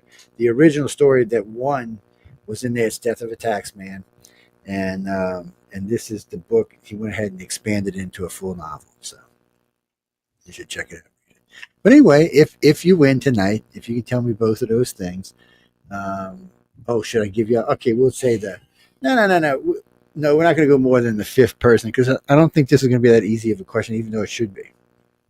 We have to have watched the show a while ago to get that answer to that question. But we're talking about Space Command, people, so you should know what the emblem for Space Command is. Mm-hmm. And you really should know where the emblem design came from. But if you don't, hey, say la vie. I can always give them away tomorrow night. I'll make Michelle get some books away. She needs to get some damn books away.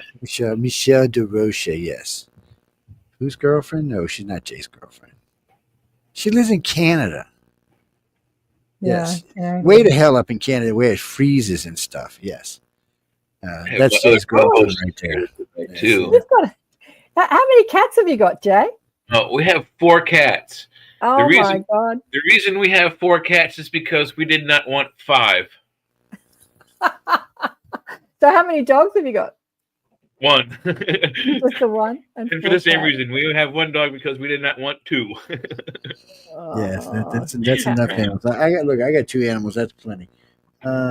Jethro. I love that name, Jethro. What you got? Okay. Well, I'll ask her. Jethro wants to know, in your opinion, what is the most haunted place in Australia? Oh, it's a 2-part question. He asked the most haunted place and the scariest place, which I don't know if it are the same thing. Because there's some scary stuff out in Australia, man. It's got the 10 most deadliest things on the planet. So, I tell you what, my bathroom was haunted the other day. I stepped into my shower, and there was a spider in there the size of my hand, and I'm not kidding. It was a huntsman. But I'm actually not scared of spiders. But if you're scared of spiders, that would have been pretty haunting. Deadly and I said, get out of my shower. And he went running across the wall, and then he went behind my towel, which was hooked over the door. So I didn't use my towel. I got a fresh towel. And then last night when I went to bed, I was lying in bed, and he was running across he was running across the wall. So I opened the door and I said, please go outside. So hopefully he left. But no, to tell you the truth, in Sydney Harbour, there's a place called Quarantine, and they actually have haunted tours. So it's where people used to arrive, you know, back in the days when we were a penal colony. And they were all they'd been on the ships, and they all had dysentery and they were sick, and there were lots of deaths there. And so people would arrive either dead or dying, and they would die at this quarantine station. And if you look at Sydney Harbour, when you enter Sydney Harbour, if you're facing it, it's on your right. But if you're looking out, obviously it's on your left. It's a beautiful piece of land.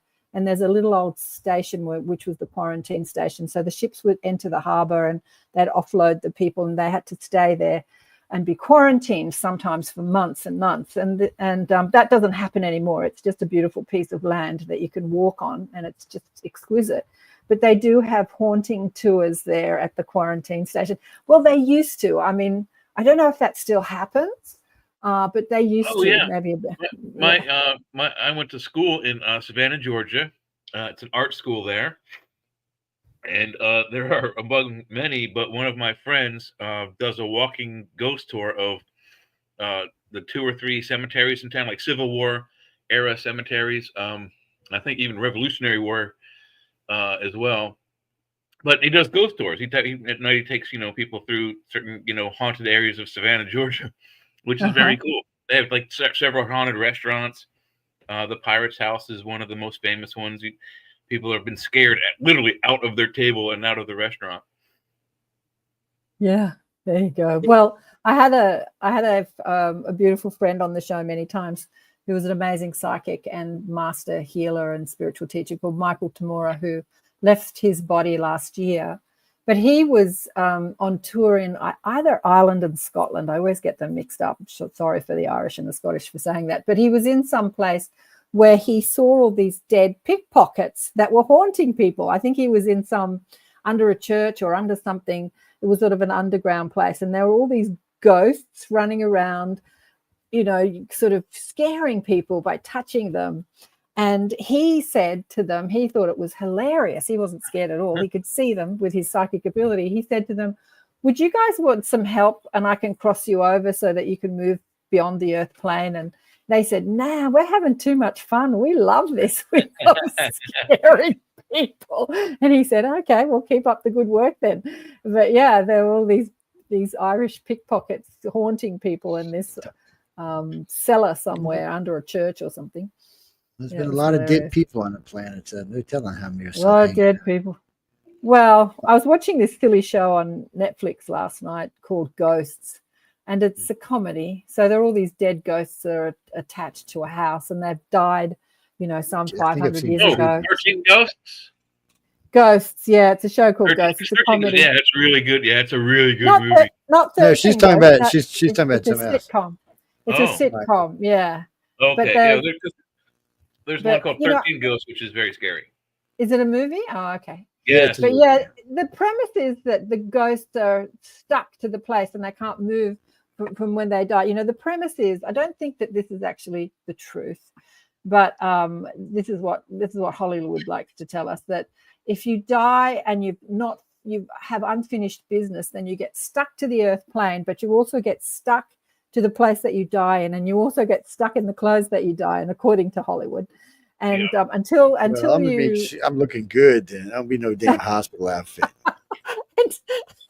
Until you finish your unfinished business, you can't move on. This is the Hollywood perspective. I don't think this is true. I think that many people that do die don't know that they're dead, and they are stuck on the lower astral planes, and they are still looping in their emotional drama. They're still looping, and that keeps them stuck here. But, people like psychics, or even Preston Dennett talks about when he's out of body at night, he's often helping people move beyond the lower astral planes to a different level where they can reunite with other dead loved ones. Or Michael's a ghost. Yeah. Is he? Michael's a ghost? He's a ghost. He's a ghost that comes and hangs out on network for some reason. I don't know. He just likes to come hang out from time to time. I'm like, come on in, Mr. Ghost. We don't mind hanging out with us. Hello, Michael. I like this. Hello, Michael, Karen, Michael. When people die, they don't read the directions. Is the problem? They don't read the directions. They're kind of like, oh, I died at Walmart. I'm stuck here, and that's the environment. You know, I mean, there's a lot of thought on that, and I'm a paranormal investigator also. And we've done a lot of investigations, and we found spirits that went back to the last place that they were in, even if they died in the hospital or for hospice care, they went back home, and I think they go back to the place that they're most comfortable. And you know, we also did a train crash, you know, from 1911, something like that, where you know, about 100 people died in that, and we went down to a gully, and people it was mangled. It was trains back then were just wood and metal, you know, nobody survived. So, but we found people back at the train station where they last stopped instead of in the gully. We found some spirits, and we were working with really great mediums, you know. But, you know, I think they go where they want to go. It's like when you go to a graveyard, they're not hanging out in the graveyard. But if you go to see your grandma, they might show up.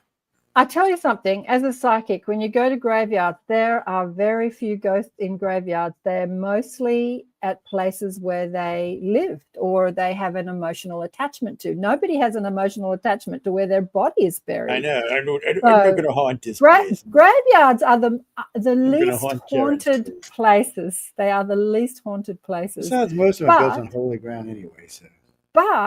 But people's ideas of graveyards, people's thought forms about them being haunted does create negative energy, because people project negative energy onto the graveyard. They're like, "Ooh, that's a scary place, it's haunted."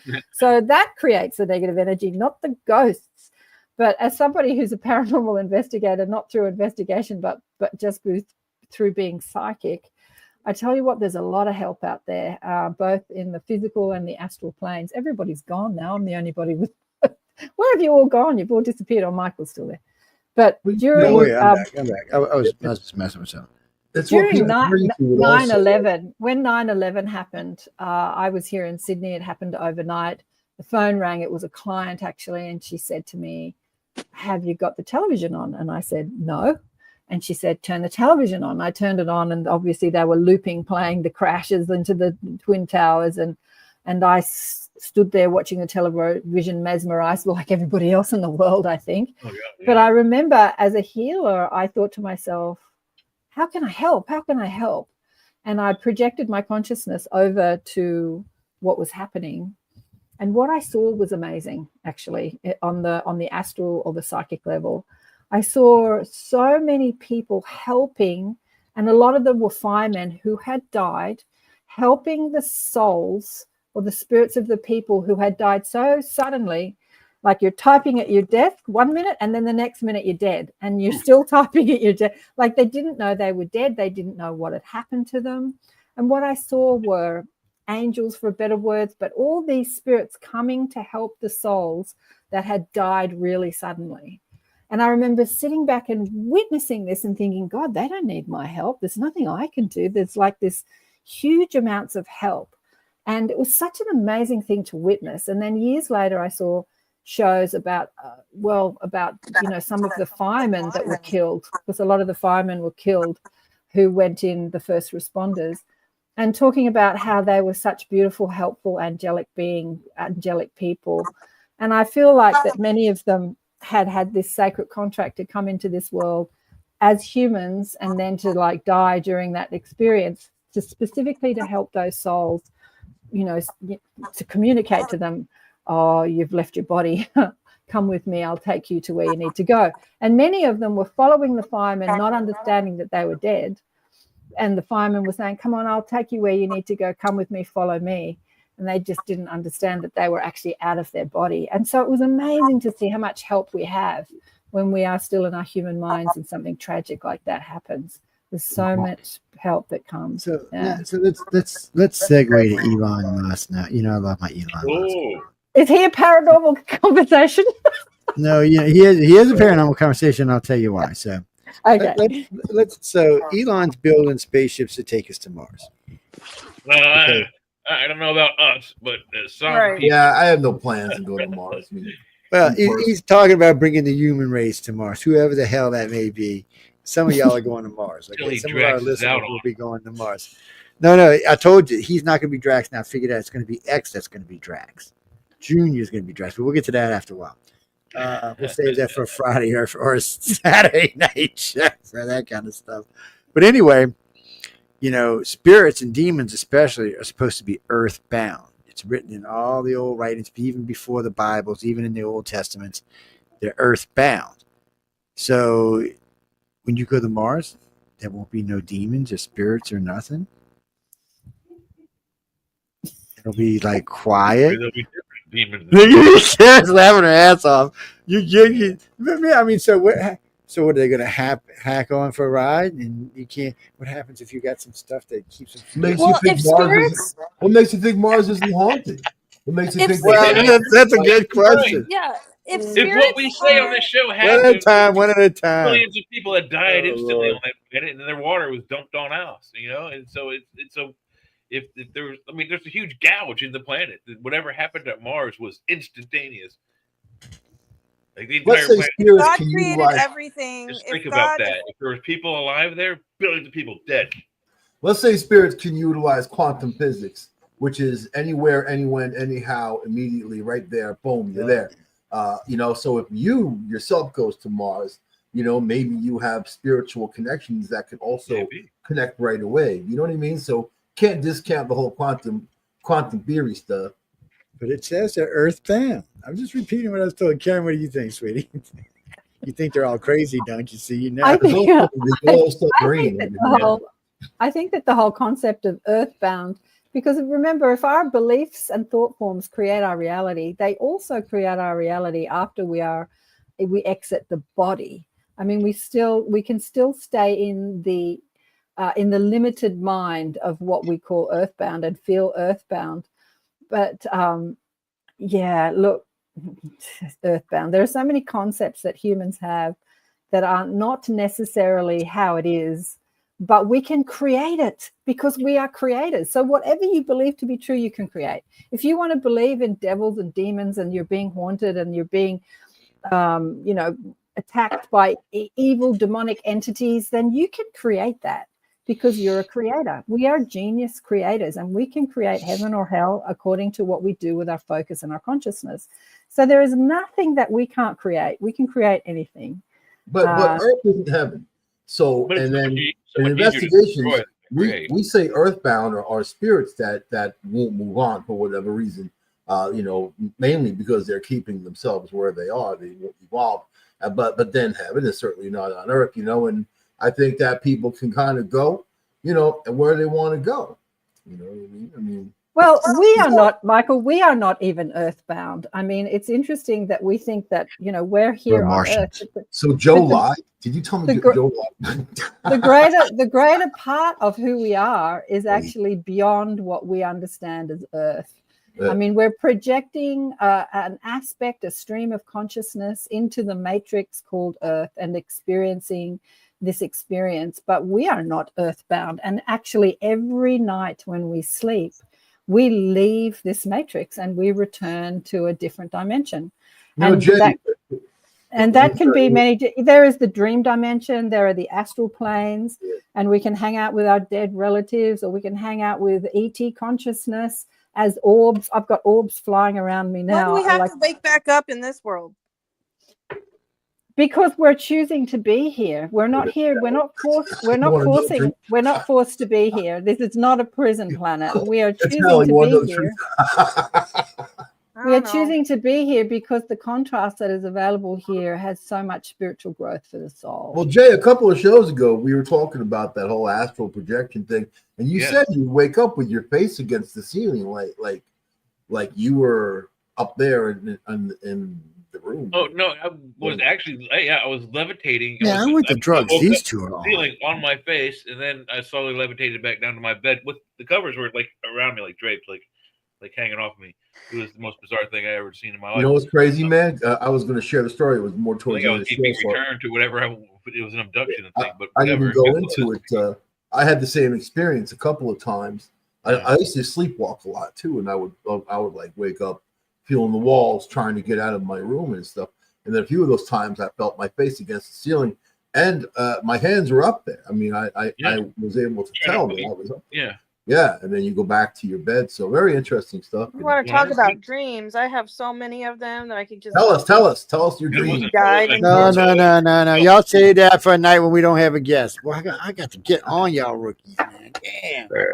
I didn't start. Anyway, besides, I want to ask Karen's opinion on dimensional bleed through. Anyway, dimensional bleed throughs. Yeah. So you know, we always talk about ghosties. So people always tell me ghosties are this, ghosties are that, and I always ask the same question: well, why can't they be dimensional bleed through? So what's your? I mean, because you know we use words for, and it can mean different meanings to other people. What do you understand as a dimensional bleed through? So for us, dimensional bleed through would be. Well, here's a perfect example. So this lady's mom dies. The next morning she wakes up, her mom's standing at the foot of the bed. She's talking to her. But her mom, instead of having black hair, she has blonde hair. And she's just a little confused by it. But it is her mom. She's talking to her the whole time. That's dimensional bleed through to us because that's the next dimension over. So when a person becomes stressed, especially really hardly stressed, it's a lot easier to cross that veil into the next dimension. It's just easier. You know, it's unchanneled power that you're using, so it's easy, especially if you're wanting, especially if you're really looking and wanting, you can easily find yourself just over the next one. You're not physically leaving, you're just occupying the body of yourself on that other dimensional plane. But still, that is your mom in the sense that, you know, she looks just like her, acts just like her, sounds just like her, talks just like her, but she is still alive. And the woman you're moaning over is already dead. But it's still the same thing. So it gets confusing for people because I think they're seeing a dead person when they're not. They're seeing a live person instead of a dead person. So, and we call it stress dimensional break is what we call it. But so you're saying that you're accessing a parallel reality, parallel universe, parallel universe. It's not really so much. It's parallel. It's so. And the way dimensional theory works is this is us. You know, all the way around us is bubbles and orbs. Some of them are touching up against us. Not all of them, but a lot of them are rubbing up against us. Anywhere they rub up against us makes a war spot in the veil, which makes it easier for a psyche to cross over. I imagine a gifted telepath could probably walk fully over. But most people they can just cross over because it's right there. It's pushing up against it. They're accessing whatever's on the next side of it, especially since they can access themselves. I don't think people realize this, but you really can access yourself in other dimensions. Yeah, absolutely. You can actually learn from lessons they learned that you haven't already learned yet. It's like a download almost from an alien. Yeah. It's but I don't know how many you attain, how long you can maintain it for. I imagine it varies, but I do believe when a person is very, very stressed, it's easy to break that bubble across that veil. I think they just boop, and there they are, and they find themselves sitting there talking. And the only reason I believe that is because in the old days, I'm like, well, these ghosts are crazy. But every story I heard, almost, there was something wrong. Oh, my dad didn't wear overalls. Or my dad didn't have blonde hair. Oh, my mom had red hair. It was always just something subtle, but it was different.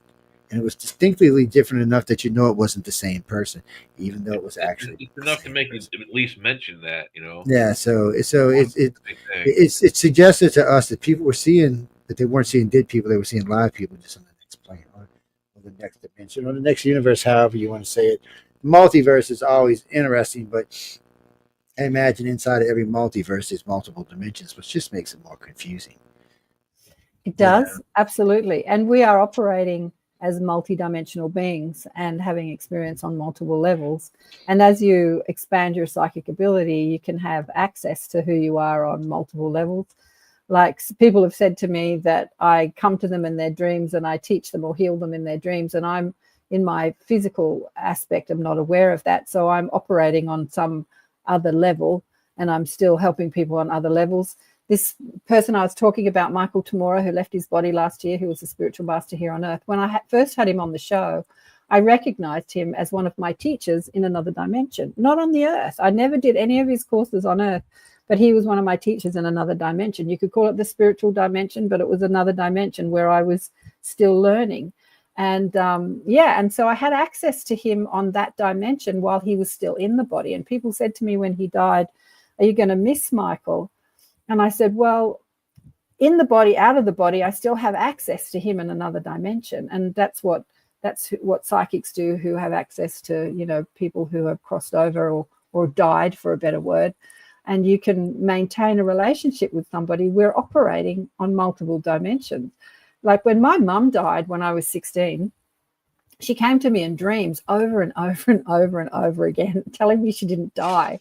But every time I saw her in a dream, I saw her in a different house or a different state or a different place. It was never in my home. And so the dream was trying to communicate that she was still there with me, but she was just in a different place, because it was always in a different place. And every time I saw her in my dream, to the unconscious 16-year-old girl, I did not understand I was dreaming at the time I was with her. And I would go, oh my God, you're here, you're alive, you're not dead, thinking she pulled an Elvis, you know, she faked a death and she was still alive. And I would say, if you're still alive, where the hell have you been? You know, like, you went on holiday and you faked your death. Like, that's how I understood it, because I did not know that I was not in a reality. The reality I was in when I was talking to her was real. And then I'd wake up in the morning and I'd go, oh, it was just a dream. But at the time I was having it, it was a reality that was as real as real as real as real. And every time she said to me, I didn't die, I didn't die. So she was trying to communicate that just because we're not operating in this reality, that when we die, we're still operating in many different dimensions and realities that are as real, or if not realer than this one. Yeah, she was trying to communicate that, bless her heart. And now she's incarnated and she's a 28-year-old opera singer. So that's another question I got for you. So let's talk about, we only got a few minutes, so let's talk about reincarnation for the next 5 or 6 minutes. Oh, I believe it 100%. So this gets sticky and confusing really fast. So we got reincarnation, but we have the multiverse. So why do we need reincarnation? And what I'm saying by that is, since there's a version of you living everything that's possible to happen in this universe, and when you all die, you all snap back into one soul, what is the need for reincarnation?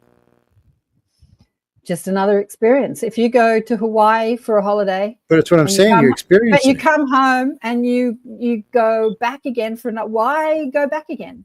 Because it's your same place, different experience. You meet different people, different circumstances, different experience. Same place. Like, why go back? Go back to Hawaii. Some people go back every year. You know, why not go somewhere else? But that suggests that somebody else hasn't already done that, but somebody has done that, because there's millions, billions, trillions of you that have experienced it slightly different each time. So there's really no need for you to go back. You keep coming back until you fix what's broken. Not necessarily. You come back. You don't have to fix anything. Well, look, if 100 trillion of you can't fix what's broken, that ain't never getting fixed. Let's be honest. You come back. You know, when you're dead, you can't experience hatred or separation or loss or grief or illness or pain. So when you're dead and you're living in that dimension where, you know, you're in a pure positive experience, you're wanting to have this experience called contrast that we experience. Like, you want to know what it feels like to be sick. You want to know what it feels like to feel separate to God, or separate to each other, or separate to the planet. Because when you're in unity consciousness, when you're in that spiritual realm, which is that realm of source energy, you feel completely one with everything, and there is no negative emotion that you can experience. So you come into planes like the Earth plane and many other planes, astral planes and other dimensions and other planets that operate on this dense frequency, to experience the contrast, to have those experiences. Why do you go to a theme park and go to the horror show? Why do you go on a roller coaster ride and scare the wits out of yourself? Just making my point for you. Yeah, Karen, you've experienced every possible outcome of that 100 trillion times. Yeah, but that's what I'm saying. You've already done that. Well, somebody of you have already done that. One version of you has done that. So it's like flipping an egg. Each one of you has flipped that egg, but each time they might have flipped it differently, or they might have put salt on it, they might have put pepper. Each time it's different. So when you snap back into one soul, you've experienced all of that. Everything you just mentioned, you just experienced. So there's really no need for reincarnation. So one of the two things are going to happen here. One of these two theories is going to have to go by the wayside so the other one can survive. I'm just curious to which one it's going to be, because I don't really have a dog in this. But you're the expert. You're the one with past life regression. You know, we talked about that here many times. And I have done. I have done right hypnosis over reincarnation in a cat. And I swear to God, I believe 100% reincarnation happens. I had a cat who got deathly ill, and I had to make a decision whether to keep her alive on expensive medicine for maybe 3 or 4 months, and then she would die anyway, or put her down humanely. So while I was contemplating killing my favorite cat, it was a 20-year-old. The cat lived 20 years old. That's a long time for a cat. So, good for her. So while I was contemplating putting her down, one of the waiters came by and said, "Hey, we have this cat that nobody wants. Are you interested?" And I said, "It's funny you asked me that because I'm contemplating killing my cat in 20 years." And he's like, "What?" And I'm like, "Yeah." And so I told him the story. He's like, "Well, would you like the cat?" And I'm like, "What kind of cat is it?" He says. He tells me it's a long-haired black kitten that was born on January 1st. I'm like, "Okay, I'll tell you what. I got to put this animal down tomorrow. How about you give me a week and I'll come back and I'll take that cat from you?" He's like, "Okay, cool." Well, a week goes by. I get the cat. I bring it home, and I put it down. Well, first of all, when it got to me at the restaurant, it tried to jump out of the truck into my arms. It recognized me.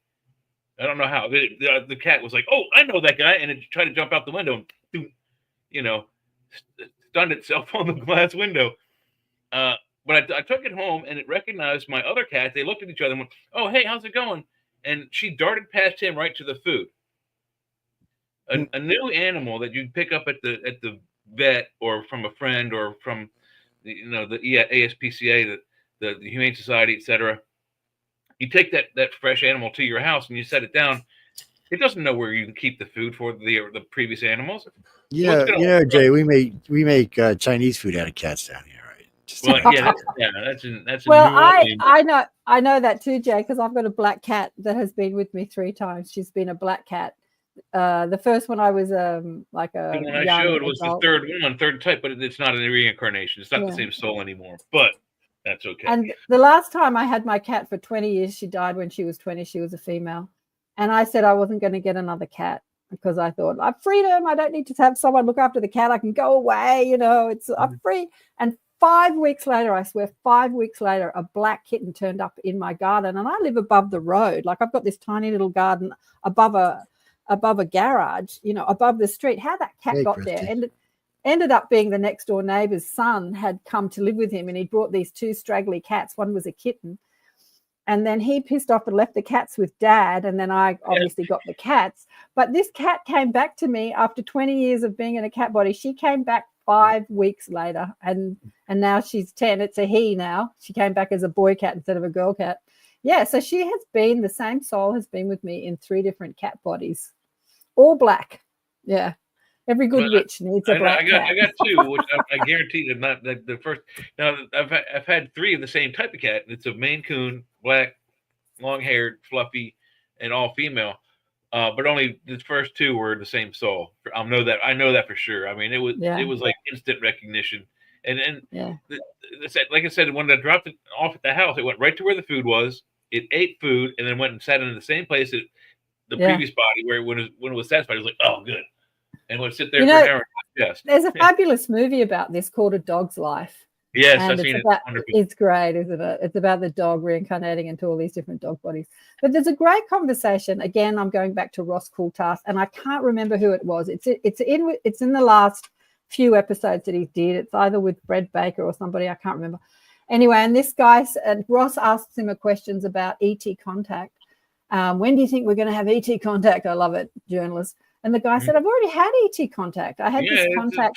I had this contact." Oh, am I playing that? Oh, I didn't mean to play that. And he said that he had this contact with a mantid being, and the mantid being said, "You humans need to stop all your whining and your whinging about being abducted by aliens. You are not the body." So the mantid being was teaching this person about it doesn't matter what we do to your body. You are not the body. You are the consciousness that drives the body. And he gave him this projected image of him ripping his body apart. It wasn't real. It was just a projected screen image. And he was saying, "You are not the body." He said, "We are never going to actually physically hurt you, but you think we are. But you have to understand that you are the consciousness, not the body." And he was giving them this big lesson. I remember Ross's face. He was like, and I think that yeah, as humans, we get so attached, our identity gets so attached to this physical body being who I am, and yet we are so much more than just the body or even the mind or the personality. We are multi-dimensional beings operating in many different dimensions simultaneously, reincarnating into Earth experiences and experiences on other planets. Yeah, we are infinite intelligence, playing in density.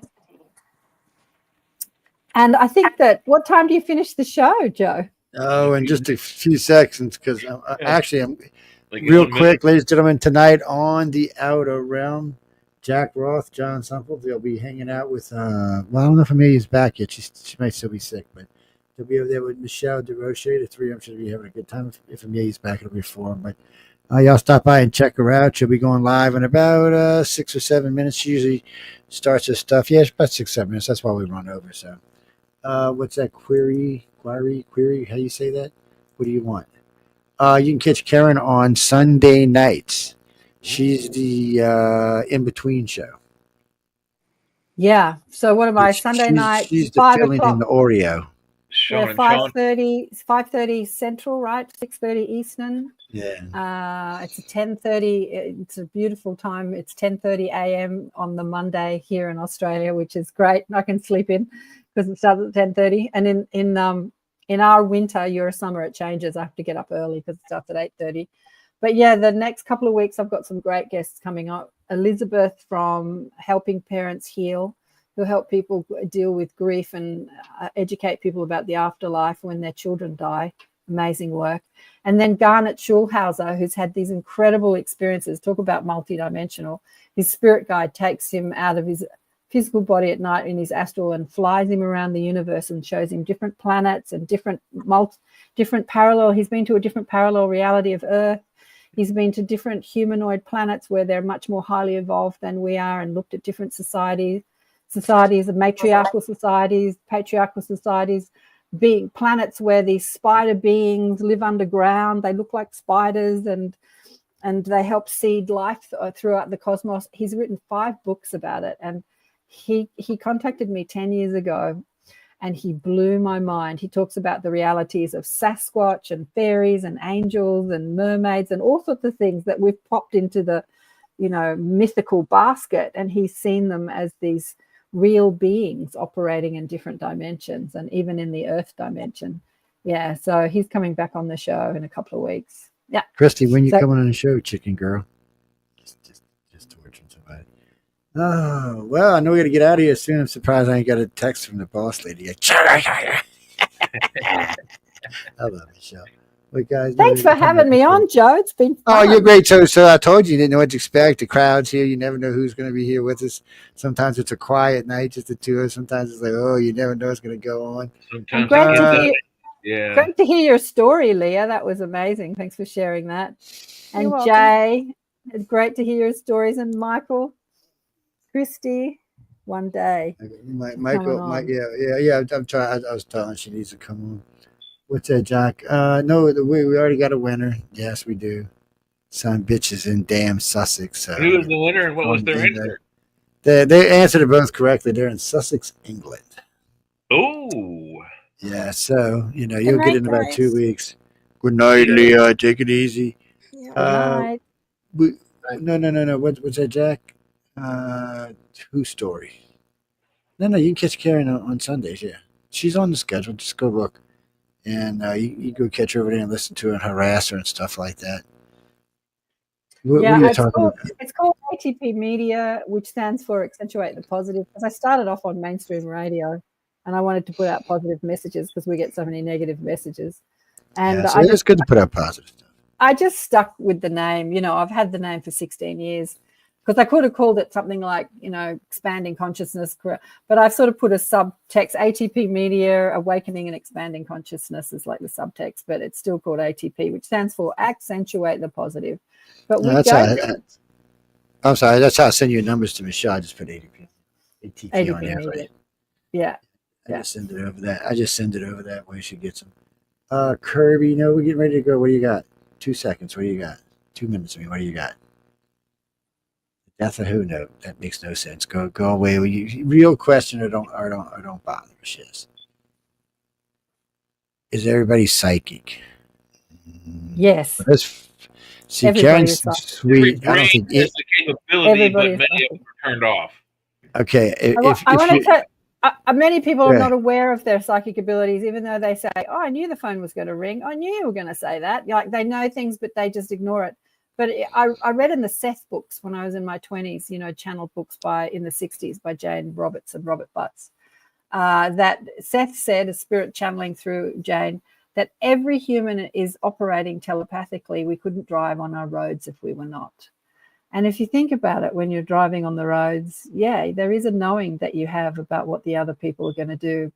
And if we weren't operating at a subconscious level telepathically, we couldn't drive on our roads. So we are all operating telepathically and psychically, but most of us are just not aware of it because we're too busy stressing and fussing and criticizing and worrying about our lives. And so that is the dominant, noise in our heads, even though we're operating at this subconscious psychic level.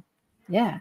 So when you quieten the noise, you start to hear the communication, the subtle energy, the subtle communication, which is that psychic telepathic. I know you disagree with me, Joe, but this is my experience.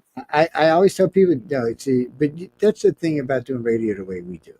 We can always agree to disagree because we all have ideas that we're working on. And I tell it, sometimes the fields have a hard time with that. They get really upset about it. They get really carried away about it. What's that, James? Oh, no, I don't. KAren's really nice. So is Jay. I think most of you morons will never even have telepathic abilities now. I'm sorry. I think you, frankly, are just too stupid to even be able to grasp the concept of what it is. Not stupid. Yeah, stupid, though. That's what I'm saying. But just looping emotional dialogue, see stories. how sweet she is. Why don't y'all grab somebody nice on? It's accentuate the positive. Nobody's That's right. See. But no, really, we got to go, guys. Okay.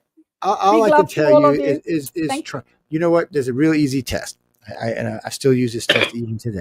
Okay, we're not the number and the things. So if you think you have any telepathic abilities, we're not talking about taking a test where it's a color or a number or something like that. That's just to see if you might have it. Take 2 tapered candles, set them about that far apart. Make sure there's no wind going on. Light them on positive. And if you have any ability, you'll be able to twist those 2 together. I've done it thousands of times. It's not that hard. It's not that hard of an exercise, but you're not going to be able to do it if you don't have those abilities. But you know what? You can keep trying until you get them, and you might turn something on if you keep trying. I watched Michael levitate Jay the other day. I was like, shit, man, this is pretty good around here, man. Michael said somebody gave him acid or something. That was some good right? I think that was some LDS. As Kirk says, it was some good LDS. But we got to go, guys, because we were late. You will have the boss lady on my butt here in a few minutes. KAren, thanks for having on. You were wonderful. We had a great time. You're welcome. Anytime you want to come back, just let me know. You can come on, hang out with us. You can see what you got to put up with these bad guys. And I want to come on the flip side, talk news and politics. Now, look, anytime. I never talk okay, listen. on so my show. I so never talk about my it starts 9 p.m. Central Time. I don't know what that's a whole another day for you. I'm Central sure. Now? What is it? Right now it's 8. It's 8:17 here right now. Oh, okay. So that would be it's 1:17 here. So that would be 2 p.m. in the afternoon. So I could do that. Okay, so when you want to come on, we do it. We on Saturdays on the chat where we come on at 7, so it's 2 hours earlier. But you're welcome on both shows. Come by. Now, don't expect us to be polite like we are today. Well, news and politics is nothing. I never discuss news and politics. You will have a blast. I trust me. You will have a blast. Yeah. We have so much fun. It's Jay's had to get him pee a couple times. He was laughing so hard. It's just so. I mean, we do serious politics too along the lines. We will be talking about like Trump and some of his crazy shit he's been doing, and some other stuff. But it's how can it's a language open show. Like this show is PG-13, so I have to be really careful. You don't stream on YouTube then if you're allowed to. On where? On YouTube, can you swear? Yeah, we swear on YouTube. Yeah, all you got to do is make sure your thing says over 18. Oh, okay, right. Adult audience only is what it is. Yeah. The only things you can't do on YouTube is say like, well, I can't say none of that here because they'll throw us off. But there's a few things you can't do on YouTube. Yeah, there's a few things, but not so much on news on the flip side. The most that we get in trouble for news on the flip side is usually music because we have breaks and we play music. Everybody gets to pick a song. We just play a song, whatever it may be. Yeah, copyright. I know. Yeah. So they bitch us about that, but other than that, they don't really. Oh, of course, the C word. Can't say the C word. The C word with the 19 behind it gets you in trouble from time to time. Good to meet you all. I'm going. I'm going to sign off. Yes, get out of here. We got to get out of here. Mike J, I'll see you out Friday. I'll stay out of trouble. Michael, eat something, man. You're looking skinny. Yeah. You're looking skinny, but we got to go. Ladies and gentlemen, thank everyone for tuning in to United Public Radio. I hope y'all enjoyed the show tonight. This is UFO Undercover.